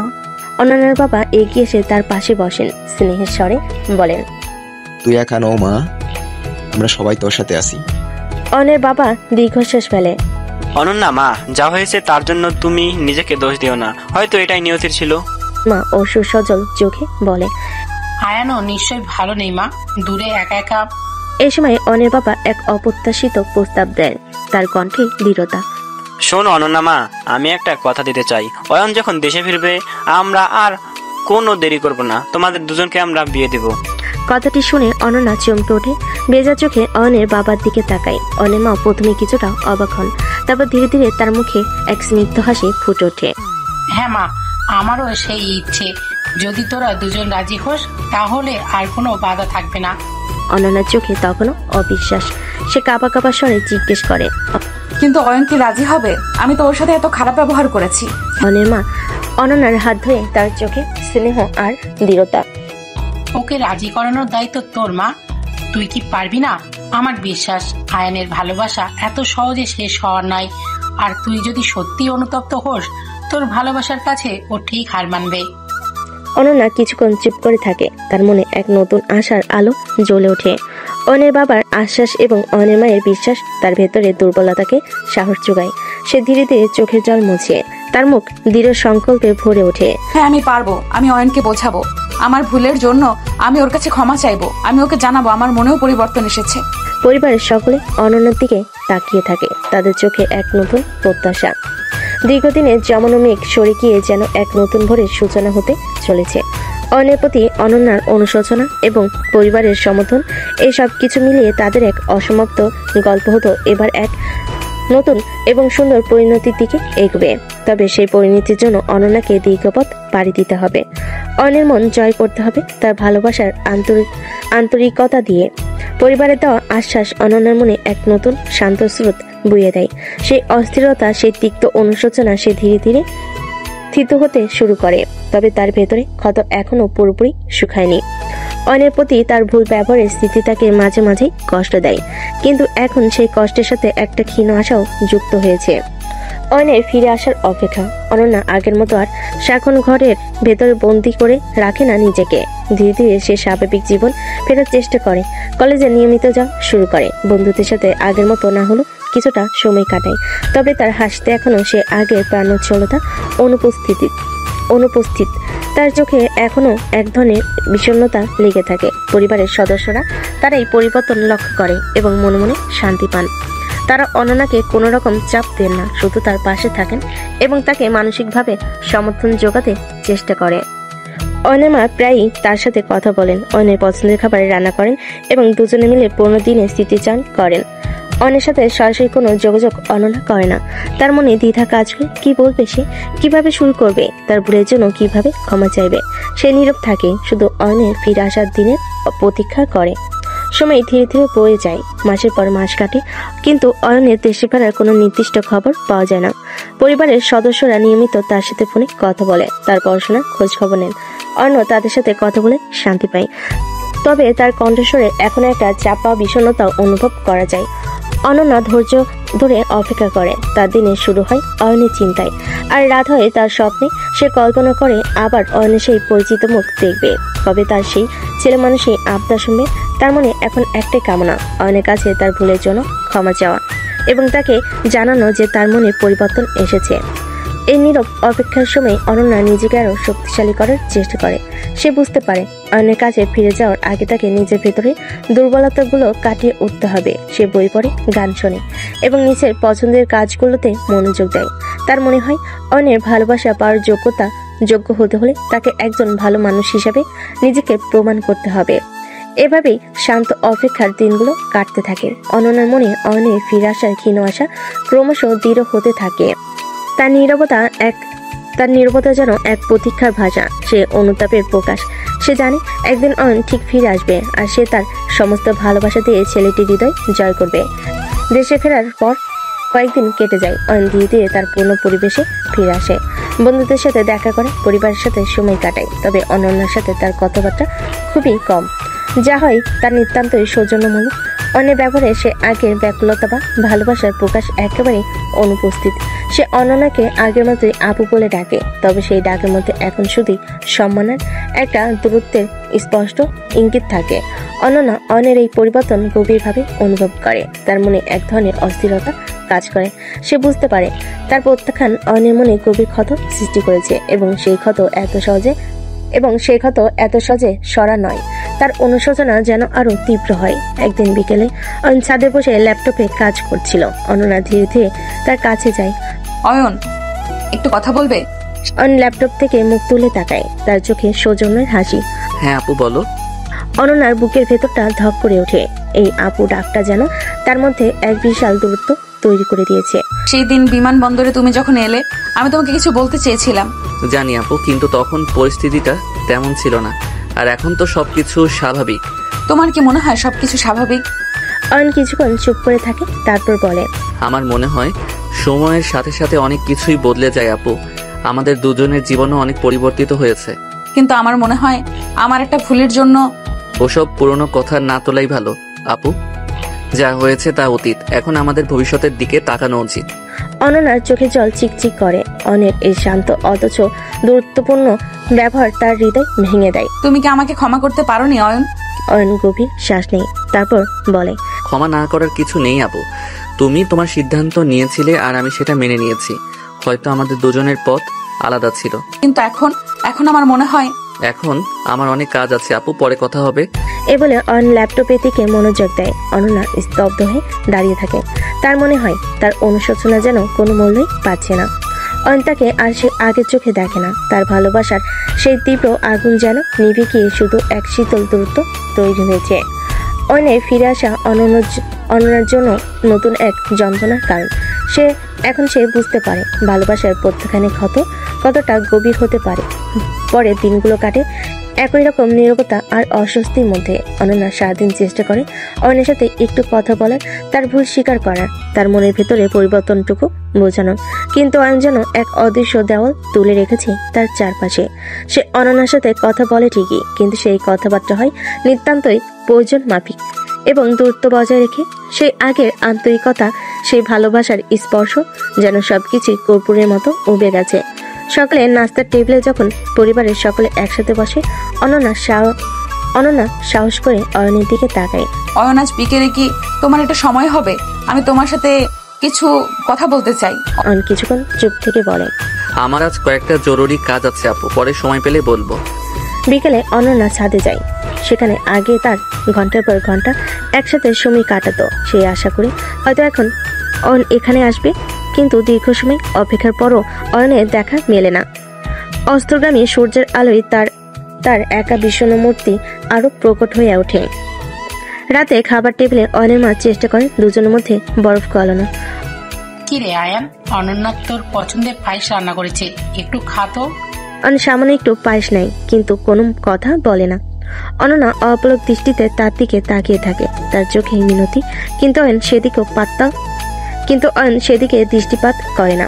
খাওয়ার পর অনন্যা আবার অয়নের ঘরে যায়, যখন সে ল্যাপটপে কাজ করছিল। অয়ন, তুমি কি আমাকে একটু সুযোগ দেবে না? আমার কথাগুলো একবার শুনবে না? অয়ন গভীর শ্বাস নেয়, ল্যাপটপ বন্ধ করে অনন্যার দিকে তাকায়। তার চোখে কোনো রাগ নেই, শুধু এক ধরনের ক্লান্তি। আপু, আমি তোমার প্রতি কোনো বিদ্বেষ পুষে রাখিনি, কিন্তু যা হয়েছে তা আমি ভুলতে পারিনি। আর আমার মনে হয় না আমাদের মধ্যে আর কোনো কথা বলার বাকি আছে। কিন্তু আমার তো অনেক কথা বলার আছে। আমার ভুল, আমার অনুশোচনা দিয়ে কি আর ভুল শোধরানো যায় আপু? সময় চলে গেলে আর ফিরে আসে না। কথাটা বলে অয়ন আবার ল্যাপটপ খোলে এবং কাজে মনোযোগ দেয়। অনন্যা হতভম্বের মতো দাঁড়িয়ে থাকে। তার মনে হয় তার সব চেষ্টায় যেন ব্যর্থ হচ্ছে। অয়নের হৃদয় যেন পাথর হয়ে গেছে, যেখানে তার কান্নার কোনো ঢেউ পৌঁছাচ্ছে না। তাদের যেন দিনের আলোর মতোই স্পষ্ট হয়ে উঠছে। অয়ন সে আগের অয়ন নেই। তার ভালোবাসার তীব্রতা হয়তো সময়ের সাথে সাথে শান্ত হয়েছে, কিন্তু সেই শান্তির আড়ালে এক গভীর দূরত্ব হয়েছে, যা অনন্যার অনুশোচনার সাগরও ভরা ঠর নয়। আরেকটি দিনও কাটে অনন্যার নিষ্ফল চেষ্টায়, আর অয়নের শীতল ঔদাসীন্য। পরের কয়েকদিন অনন্যা নিজেকে প্রস্তুত করে। সে জানে অয়নের মনে গভীর ক্ষত হয়েছে এবং সেই ক্ষত সারানো সহজ নয়। তবু সে হাল ছাড়তে রাজি নয়। তার ভুল স্বীকার করে আন্তরিকভাবে ক্ষমা চেয়ে সে একবার শেষ চেষ্টা করতে চায়। একদিন সকালে যখন অয়ন তার ঘরে একা ছিল, অনন্যা ধীরে ধীরে প্রবেশ করে। অয়ন প্রথমে কিছুটা অবাক হয়, তারপর শান্তভাবে তার দিকে তাকায়। অয়ন, আমার সাথে একটু শান্তভাবে কথা বলবে? আজ আমি তোমাকে আমার সব কথা খুলে বলতে চাই। অয়ন কিছুক্ষণ চুপ থেকে সম্মতি জানায়। অনন্যা একটি চেয়ার টেনে তার সামনে বসে। সেই দিন বাগান বাড়িতে আমি তোমার সাথে যা ব্যবহার করেছিলাম, তার জন্য আমি সত্যিই খুব লজ্জিত। আমার মনে কোনো বিদ্বেষ ছিল না, কিন্তু কেন জানি তখন আমি খুব খারাপ কথা বলেছিলাম। তার কণ্ঠস্বর ধরে আসে। সে কিছুক্ষণ দম নেয়। তোমার ভালোবাসা, তোমার অপেক্ষা আমি কিছুই বুঝিনি। আমি শুধু নিজের জেদে আর ভয়ে অন্ধ ছিলাম। যখন তুমি চলে গেলে, তখন আমি বুঝতে পারলাম আমার জীবনে কতটা শূন্যতা তৈরি হয়েছে। তোমার সেই পাগলামি ভরা প্রেমও আমার কাছে এখন অনেক মূল্যবান মনে হয়। অন্যরা চোখে জল চিকচিক করে। সে অন্যের দিকে মিনতি ভরা দৃষ্টিতে তাকায়। ফিরে আসার পর তোমার নীরবতা, তোমার সেই আপু ডাকটা আমার হৃদয় ভেঙে দিয়েছে। আমি জানি আমার ভুলের কোনো ক্ষমা নেই, কিন্তু আমি সত্যি অনুতপ্ত। অয়ন, আমি তোমাকে হারাতে চাই না। আমার মনে হয় তোমার প্রতি আমার শুধু স্নেহ নয়, তার থেকেও বেশি কিছু অনুভূতি আছে। অনন্যা থামে। অয়নের মুখের দিকে তাকিয়ে তার প্রতিক্রিয়ার জন্য অপেক্ষা করে। অয়নের মুখ শান্ত, কিন্তু তার চোখে কোনো উষ্ণতা নেই। আপু, তোমার অনুশোচনা আমি বুঝতে পারছি এবং আমি বিশ্বাস করি তুমি যা বলছো তা সত্যি, কিন্তু সময়ের স্রোতে অনেক কিছুই বদলে যায়। সেই সময়ের অয়ন আর এই সময়ের অয়নের মধ্যে অনেক পার্থক্য। তুমি যখন আমার ভালোবাসাকে প্রত্যাখ্যান করেছিলে, তখন আমার হৃদয় ভেঙে গিয়েছিল। সেই কষ্ট আমি সহজে ভুলতে পারিনি। ধীরে ধীরে বলতে থাকে, তার কণ্ঠস্বর মোলায়েম কিন্তু দৃঢ়। এখন আমি আমার ক্যারিয়ারে মনোযোগ দিতে চাই, নিজের মতো করে বাঁচতে চাই। পুরনো দিনের সেই আবেগ হয়তো আর আমার মধ্যে নেই। তোমার প্রতি আমার সম্মান আছে, স্নেহ আছে, যেমন একজন বড় বোনের প্রতি থাকে, কিন্তু সেই ভালোবাসার অনুভূতি তা হয়তো সময়ের সাথে সাথে স্তিমিত হয়ে গেছে। অনন্যা হতাশ হয়, তার চোখের জল গড়িয়ে পড়ে। তার মানে তুমি আমাকে আর ভালোবাসো না? ভালোবাসা একমুখী হতে পারে না আপু। তুমি যখন আমার ভালোবাসার মূল্য দাওনি তখন আমার আর কিছুই করার ছিল না। এখন তুমি অনুতপ্ত, কিন্তু আমার মনে সেই আগের আবেগ আর নেই। আমি তোমাকে কষ্ট দিতে চাই না, কিন্তু এটাই সত্যি। একথা বলে অন উঠে দাঁড়ায় আমার কিছু কাজ আছে আপু, তুমি বরং বিশ্রাম করো। বলে অন ঘর থেকে বেরিয়ে যায়। অনন্যা পাথরের মতো বসে থাকে, তার চোখের জলে গাল ভেসে যায়। তার আন্তরিক ক্ষমা অয়নের হৃদয় স্পর্শ করতে ব্যর্থ হয়েছে। অন সুন্দরভাবে শান্তভাবে তাকে এড়িয়ে গেছে, তার অনুশোচনাকে মূল্যহীন প্রমাণ করে। অনেক শান্ত অথচ কঠিন প্রত্যাখ্যান অনন্যাকে একেবারে ভেঙে দেয়। তার মনে হয় তার অনুশোচনা, তার কষ্ট সবকিছু বৃথা। তবু সে সহজে হাল ছাড়তে রাজি নয়। তার মনে ক্ষীণ হলেও একটি আশা এখনো বেঁচে আছে। হয়তো অয়নের হৃদয় পুরোপুরি পাথর হয়নি, তাই সে সিদ্ধান্ত নেই আবারও অয়নের কাছে সুযোগ চাইবে, তাকে বোঝানোর চেষ্টা করবে যে তার মনে সত্যি পরিবর্তন এসেছে। পরের কয়েকদিন অনন্যা অয়নের আশেপাশে ঘোরাঘুরি করে, তার সাথে কথা বলার সুযোগ খোঁজে, কিন্তু অয়ন যেন তাকে সচেতনভাবে এড়িয়ে চলে। যখনই অনন্যা তার কাছে যায়, সে কোনো না কোনো অজুহাতে সেখান থেকে সরে যায়। একদিন সকালে যখন অয়ন বাগানে হাঁটছিল, অনন্যা দ্রুত তার কাছে ছুটে যায়। অয়ন দাঁড়াও, আমার সাথে একটু কথা শোনো প্লিজ। অয়ন থামে, কিন্তু তার চোখে সেই শীতল ঔদাসীন্য বজায় থাকে। কি বলতে চাও আপু? আমার হাতে বেশি সময় নেই। আমি জানি আমি তোমার সাথে খুব খারাপ ব্যবহার করেছি, কিন্তু বিশ্বাস করো এখন আমি অনুতপ্ত। আমার মনে সত্যিই পরিবর্তন এসেছে। তুমি কি আমাকে একটা সুযোগ দেবে না অয়ন? সবকিছু নতুন করে শুরু করার একটা সুযোগ। অয়নের মুখ কঠিন হয়ে ওঠে। নতুন করে শুরু? কিসের ভিত্তিতে শুরু করব আপু? সেই পুরনো তিক্ততা, সেই প্রত্যাখ্যান, সেগুলো কি এত সহজে ভুলে যাওয়া সম্ভব? আমি জানি আমার ভুলের কোনো ক্ষমা নেই, কিন্তু আমি তোমাকে প্রমাণ করতে চাই আমি বদলেছি। আমার মনে এখন তোমার জন্য অন্যরকম অনুভূতি আছে। হ্যাঁ, অনুভূতি ক্ষণস্থায়ী হতে পারে আপু। আজ তোমার মনে হচ্ছে পরিবর্তন এসেছে, তো কাল হয়তো আবার সব পাল্টে যাবে। আমি আর সেই ঝুঁকি নিতে চাই না। একবার যথেষ্ট হয়েছে। না অয়ন, এবার সত্যি বলছি, আমি তোমাকে ভালোবাসি সেই ছোটবেলা থেকে। হয়তো আমি তখন বুঝতে পারিনি, কিন্তু এখন আমি তোমাকে ছাড়া বাঁচতে পারবো না।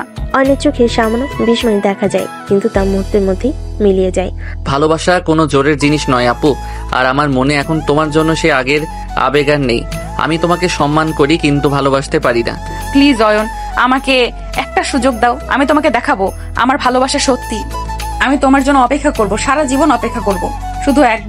শুধু একটা সুযোগ দাও আমাকে। অনন্যা অয়নের হাত ধরে মিনতি করে, তার চোখে অশ্রু, কিন্তু অয়নের মুখ অনড় থাকে। আমার মনে হয় না আর কোনো সুযোগের প্রয়োজন আছে আপু। আমাদের দুজনের পথ এখন আলাদা। তুমি বরং নিজের জীবনের দিকে মনোযোগ দাও। কথাটা বলেই অয়ন হাত ছাড়িয়ে নিয়ে চলে যায়। অনন্যা পাথরের মতো দাঁড়িয়ে থাকে, তার মুখে আকুতি ব্যর্থ হয়। অয়নের হৃদয় যেন সত্যি কঠিন হয়ে গেছে, যেখানে তার ভালোবাসার কোনো স্থান আর অবশিষ্ট নেই। অনন্যার বারবার সুযোগ চাওয়ার পরও যখন অয়নের মন গলে না, তখন পরিবারের সদস্যরাও কিছুটা হতাশ হয়ে পড়েন। তারা বুঝতে পারেন তাদের দীর্ঘদিনের লালিত স্বপ্ন হয়তো আর পূর্ণ হওয়া নয়। তবুও তারা একবার শেষ চেষ্টা করতে চান। একদিন সন্ধ্যায় যখন পরিবারের সকলে একসাথে বসে চা খাচ্ছিলেন, অয়নের বাবা প্রসঙ্গটি তোলেন। অয়ন, তুই কি ভেবে দেখেছিস অনন্যা কি বলছে? মেয়েটা তো সত্যি অনুতপ্ত মনে হচ্ছে। হ্যাঁ বাবা, আমারও মনে হয় অনন্যার মনে পরিবর্তন এসেছে। আর তোরা তো ছোটবেলা থেকেই একসাথে বড় হয়েছিস। দাদার শেষ ইচ্ছাটাও তো আমাদের মনে রাখতে হবে অয়ন। আর এখন তো অফিসের ঝামেলাও নেই, সবকিছু যখন স্বাভাবিক তখন। চুপ করে সকলের কথা শুনে তার মুখ কঠিন থাকে। আমি আমার সিদ্ধান্ত জানিয়েছি, যা হয়েছে তা আমি ভুলতে পারিনি। আর এখন আমার মনে সেই আগের অনুভূতি আর নেই। কিন্তু অয়ন, অনন্যা তো তোর কাছে সুযোগ চাইছে, একবার ভেবে দেখ না। কেন বারবার আপনারা আমাকে সেই পুরনো কথা বলছেন? আমি আমার জীবন নিয়ে এগিয়ে যেতে চাই। অনন্যা একপাশে নীরবে দাঁড়িয়ে সকলের কথা শুনছিল। অয়নের অনীহা তার হৃদয় আবারও ভেঙে দেয়। তবুও সে শেষবারের মতো চেষ্টা করে। অয়ন প্লিজ, আমার ভুল আমি বুঝতে পেরেছি। আমি তোমার কাছে হাত জোর করে ক্ষমা চাইছি। আমাকে একটা সুযোগ দাও, আমি তোমাকে দেখাবো আমার ভালোবাসা সত্যি। অনন্যা এগিয়ে এসে অয়নের হাত ধরতে চায়, কিন্তু অয়ন দ্রুত তার হাত সরিয়ে নেয়। যথেষ্ট হয়েছে আপু, বারবার একই কথা বলে আর কোনো লাভ নেই। আমার মনে তোমার জন্য সেই ভালোবাসার স্থান আর নেই। আমি তোমাকে সম্মান করি, কিন্তু বিয়ে করার কথা আমি ভাবতেই পারি না। অয়নের স্পষ্ট প্রত্যাখ্যানের পর পরিবারের সকলে স্তব্ধ হয়ে যান। তাদের মনে হতাশা নেমে আসে। অনন্যার চোখে জল চিকচিক করে, তার শেষ আশাটুকু যেন ভেঙে চুরমার হয়ে যায়। অয়ন, তুই কি বলছিস? একবার ভালো করে ভেবে দেখ। আমি ভেবেছি মা, আমার সিদ্ধান্ত এটাই। এই বলে অয়ন উঠে নিজের ঘরে চলে যায়। অনন্যা পাথরের মতো দাঁড়িয়ে থাকে, তার চোখের জল গড়িয়ে পড়ে। পরিবারের সদস্যরা অসহায়ভাবে একে অপরের দিকে তাকিয়ে থাকেন। তাদের দীর্ঘদিনের স্বপ্ন, দাদার শেষ ইচ্ছা সবকিছু যেন আজ ব্যর্থ হতে চলেছে। অনের অনীহা এবং অনন্যার অনুশোচনা। অনের চূড়ান্ত প্রত্যাখ্যানের পর অনন্যা একেবারে মুষড়ে পড়ে। তার মনে হয় তার বেঁচে থাকার আর কোনো মানে নেই। অনুশোচনা, হতাশা আর ভালোবাসার ব্যর্থতা, এসব মিলে তার জীবন দুর্বিষহ হয়ে ওঠে। একদিন রাতে যখন পরিবারের সকলেই ঘুমাচ্ছিল, অনন্যা ঘুমের ওষুধ অতিরিক্ত মাত্রায় খেয়ে আত্মহত্যার চেষ্টা করে। সকালে অনন্যার মা তাকে ডাকতে এসে দেখেন যে সে অবচেতন অবস্থায় পড়ে আছে, তার পাশেই ওষুধের পাতা। মায়ের চিৎকার শুনে পরিবারের সকলে ছুটে আসে। মুহূর্তের মধ্যেই বাড়িতে কান্নাটোল পড়ে যায়। দ্রুত অনন্যাকে হাসপাতালে নিয়ে যাওয়া হয়। হাসপাতালে অনন্যার চিকিৎসা শুরু হয়। পরিবারের সকলে উৎকণ্ঠিত হয়ে অপেক্ষা করতে থাকে। অয়নের কানেও এই খবর পৌঁছে। প্রথমে সে বিশ্বাস করতে চায় না, কিন্তু যখন তার বাবা ফোন করে নিশ্চিত করে, তখন তার বুকের ভেতরটা ধপ করে ওঠে। যে মেয়েটিকে সে একদিন গভীরভাবে ভালোবেসেছিল, তার এমন পরিণতি, এই ভাবনা তাকে অস্থির করে তোলে। অয়ন ছুটে যায় হাসপাতালে। সেখানে গিয়ে দেখে অনন্যার বাবা মা কানে ভেঙে পড়েছেন। চাচা চাচিরাও বিষণ্ণমুখে বসে আছেন। অয়ন নীরবে একপাশে দাঁড়িয়ে থাকে। তার মনে এক গভীর যন্ত্রণা অনুভব হয়। দীর্ঘ কয়েক ঘন্টা পর ডাক্তার এসে জানান অনন্যার জ্ঞান ফিরেছে, তবে এখনো বিপদ মুক্ত নয়। এই খবরে কিছুটা স্বস্তি ফেলে, তবে সকলের মনে উদ্বেগ তখনও বিদ্যমান। জ্ঞান ফেরার পর অনন্যা দুর্বল চোখে চারিদিকে তাকায়। তার পাশে তার মা বসে কাঁদছেন। ধীরে ধীরে তার মনে পড়ে রাতের ঘটনা। তার মনে হয় সে হয়তো ভুল করেছে। কিছুক্ষণ পর অয়ন অনুমতি নিয়ে অনন্যার কেবিনে প্রবেশ করে। তখন সবাই রুম থেকে চলে যায়। অনন্যা দুর্বল চোখে অয়নের দিকে তাকায়। তার চোখে অনুশোচনা আর একরাশ আকুতি। অয়ন, তুমি এসেছো? অয়ন নীরবে তার পাশে বসে। তার চোখে কোনো রাগ নেই, শুধু গভীর বেদনা। আমার ভুল হয়ে গেছে অয়ন। আমি আর বাঁচতে চাই না যদি তুমি আমার পাশে না থাকো। তার কণ্ঠস্বর ক্ষীণ হয়ে আসে। প্লিজ আমাকে আর একটা সুযোগ দাও অয়ন। আমি তোমাকে কথা দিচ্ছি, আমি তোমাকে ভালোবাসায় ভরিয়ে দেব। আমি আমার ভুল শুধরে নেব। প্লিজ একবার আমার দিকে তাকাও, আমি তোমাকে ছাড়া বাঁচতে পারবো না। অনন্যা দুর্বল আকুতি অয়নের হৃদয় স্পর্শ করে। তার মনে পুরোনো দিনের ভালোবাসার মায়া জেগে ওঠে। সে অনন্যার মুখের দিকে তাকায়। তার চোখে জলে ভেজা বিধ্বস্ত চেহারা দেখে তার মন নরম হয়। ঠিক আছে আপু, আমি তোমাকে আরেকটা সুযোগ দেব, কিন্তু এবার তুমি আমাকে আর আগের মতো দূরে ঠেলে দিতে পারবে না। আমি তোমাকে আদর করলেও তুমি বাধা দিতে পারবে না। অয়নের এই কথা শুনে অয়ন হঠাৎ অয়নের মাথার পিছনে টান দিয়ে তার ঠোঁট জোড়া দখল করে নেয়। অয়ন চোখ বড় বড় করে ফেলে, কারণ এটাই ছিল অনন্যার পক্ষ থেকে প্রথম ভালোবাসার ছোঁয়া। কিছুক্ষণ পর অনন্যা অয়নকে ছেড়ে দেয়। তখন অয়ন অনন্যার কপালে একটা চুমু দিয়ে বুকের সাথে জড়িয়ে নেয়। অনন্যার দুর্বল মুখে এক ঝলকের জন্য হাসি রেখা দেখা যায়। সে অয়নকে আরো শক্ত করে জড়িয়ে ধরে বলে, অয়ন, আমি তোমাকে কথা দিচ্ছি, আমি তোমাকে কখনো হতাশ করব না। তাদের সিনিয়র চাচাতো অপুর বিয়ের গল্প হয়তো আবারও এক নতুন পথে চলতে শুরু করলো। অনন্যার আত্মহত্যার চেষ্টা তাদের দুজনের জীবনে এক চরম ধাক্কা দেয়, কিন্তু সেই কঠিন পরিস্থিতি হয়তো তাদের আবারও কাছাকাছি আনে। অয়নের দেওয়া এই দ্বিতীয় সুযোগ কি তাদের সম্পর্কের নতুন দিগন্ত উন্মোচন করবে? সময় এর উত্তর দেবে।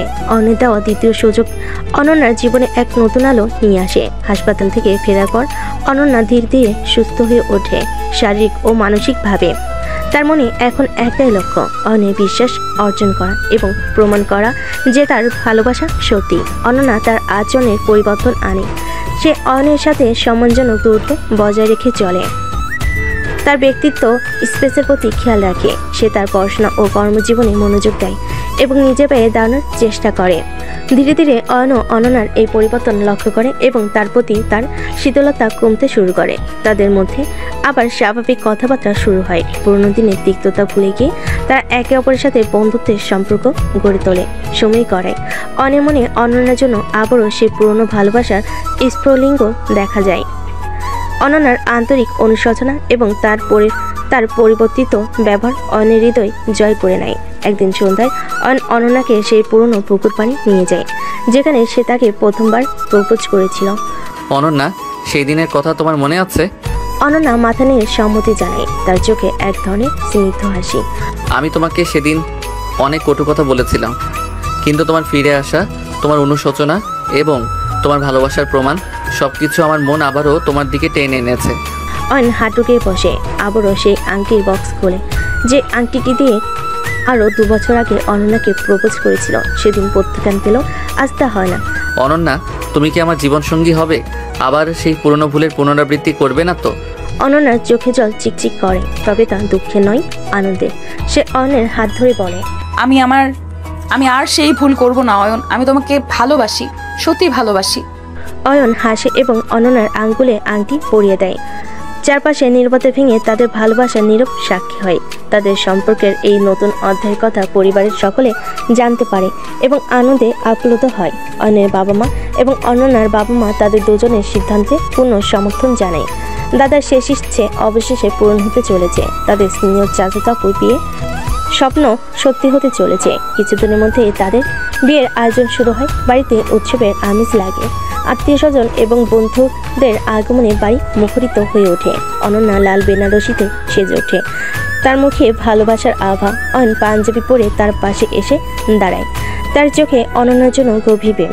শুভক্ষণে তাদের দুজনের মালাবদল হয়। অগ্নি সাক্ষী রেখে তার 7 পাকে বাধা পড়ে। দীর্ঘদিনের প্রতীক্ষা আর কষ্টের পর অবশেষে তাদের ভালোবাসার শুভ পরিণয় ঘটে। তাদের বিয়ের সকল আনুষ্ঠানিকতা মিটে যাওয়ার পর আসে সেই প্রতীক্ষিত রাত, অয়ন ও অনন্যার বাসর রাত। 7 দিনের ক্লান্তি আর উৎসবের আমেজে শেষে দুজনে অবশেষে তাদের নীড় খুঁজে পায়। অয়নের ঘর সুন্দর করে সাজানো হয়েছে। গোলাপের পাপড়ি চড়ানো বিছানা, মৃদু আলো, স্নিগ্ধতা আর সুগন্ধি ধূপের মাদকতা এক রোমান্টিক পরিবেশ তৈরি করেছে। অনন্যা নববধূর সাজে স্নিগ্ধ আলোয় আরো অপরূপা লাগছিল। তার মুখে সামান্য লালচে চোখে এক ধরনের লজ্জা আর আনন্দ। অয়ন ধীরে ধীরে ঘরের দরজা বন্ধ করে অনন্যার দিকে এগিয়ে আসে।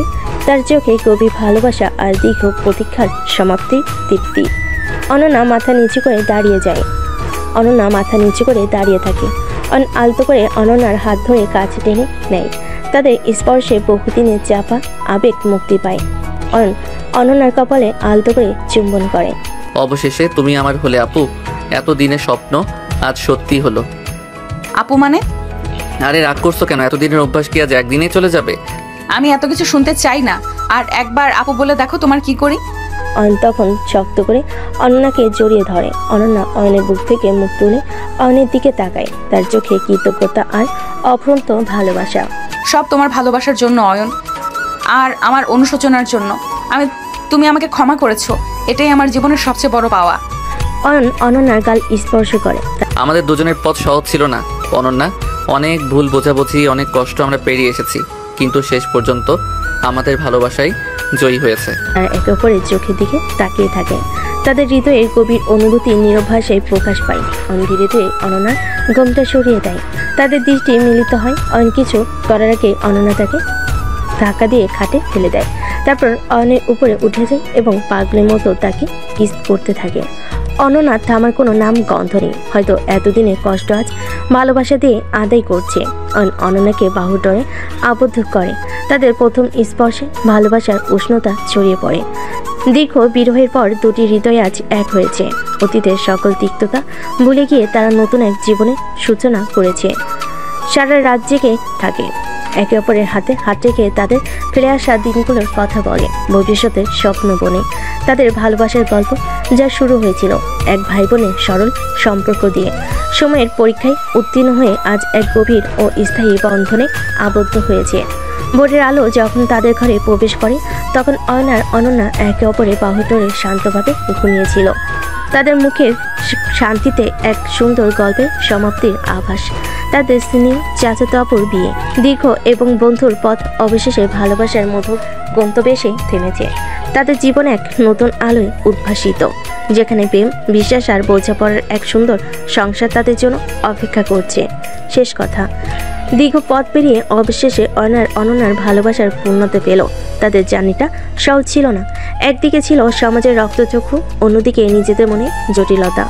অন্যের একনিষ্ঠ প্রেম, অনন্যা দ্বিধা আর প্রত্যাখ্যান। এই টানাপোড়েনের মধ্যে দিয়ে তাদের সম্পর্ক বহুবার হোঁচট খেয়েছে, কিন্তু ভালোবাসার গভীরতা আর সময়ের অমোঘ নিয়মে শেষ পর্যন্ত সব বাধা অতিক্রম করে তারা একে অপরের জীবনে স্থায়ী ঠিকানা খুঁজে পেল। তাদের এই মিলন শুধু দুটি মানুষের নয়, দুটি পরিবারের দীর্ঘদিনের লালিত স্বপ্নেরও বাস্তবায়ন। গল্পের মূল ভাব, এই গল্পের মূল ভাব হলো ভালোবাসার ধৈর্য ও অনুশোচনার গুরুত্ব। অনেক দীর্ঘ এবং নিঃস্বার্থ ভালোবাসা প্রমাণ করে যে সত্যিকারের প্রেম সময়ের পরীক্ষায় উত্তীর্ণ হতে পারে। অন্যদিকে অনন্যার অনুশোচনা এবং নিজের ভুল স্বীকার করার সাহস দেখায় যে হৃদয় পরিবর্তন সম্ভব, যদিও তা সময় নিতে পারে এবং অনেক বেদনার জন্ম দিতে পারে। গল্পটি আরও তুলে ধরে পারিবারিক বন্ধনের গুরুত্ব এবং কঠিন পরিস্থিতিতে পরিবারের সদস্যদের একে অপরের পাশে থাকার তাৎপর্য। ও অনন্যার গল্প থেকে আমরা বেশ কিছু গুরুত্বপূর্ণ শিক্ষা লাভ করতে পারি। ভালোবাসা একমুখী হলেও তার মূল্য থাকে। অনেক দীর্ঘদিনের একতরফা ভালোবাসা শেষ পর্যন্ত অনন্যার হৃদয় স্পর্শ করতে পেরেছিল। সত্যিকারের প্রেম ধৈর্য ধরে অপেক্ষা করতে জানে। অনুশোচনা প্রায়শ্চিত্তের পথ খুলে দিতে পারে। অনন্যার আন্তরিক অনুশোচনা এবং নিজের ভুল স্বীকার করার সাহস তাকে দ্বিতীয়বার সুযোগ এনে দেয়। নিজের ভুল বুঝতে পারে এবং তার স্বীকার করা সম্পর্কের ক্ষেত্রে অত্যন্ত গুরুত্বপূর্ণ। সময় সবকিছু পরিবর্তন করতে পারে।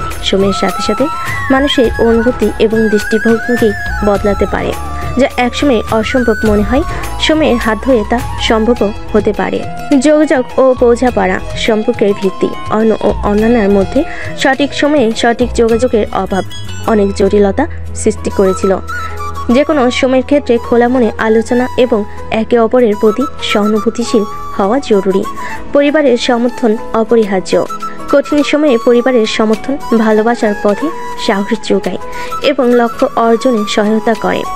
সবশেষে সিনিয়র চাচাতো অপুর বিয়ে গল্পটি আমাদের শেখায় যে ভালোবাসা, অনুশোচনা এবং সময়ের সঠিক সমন্বয়ে যে কোনো কঠিন পরিস্থিতি মোকাবেলা করা সম্ভব এবং একটি সুন্দর ও ভালোবাসায় ভরা জীবনের পথে এগিয়ে যাওয়া যায়।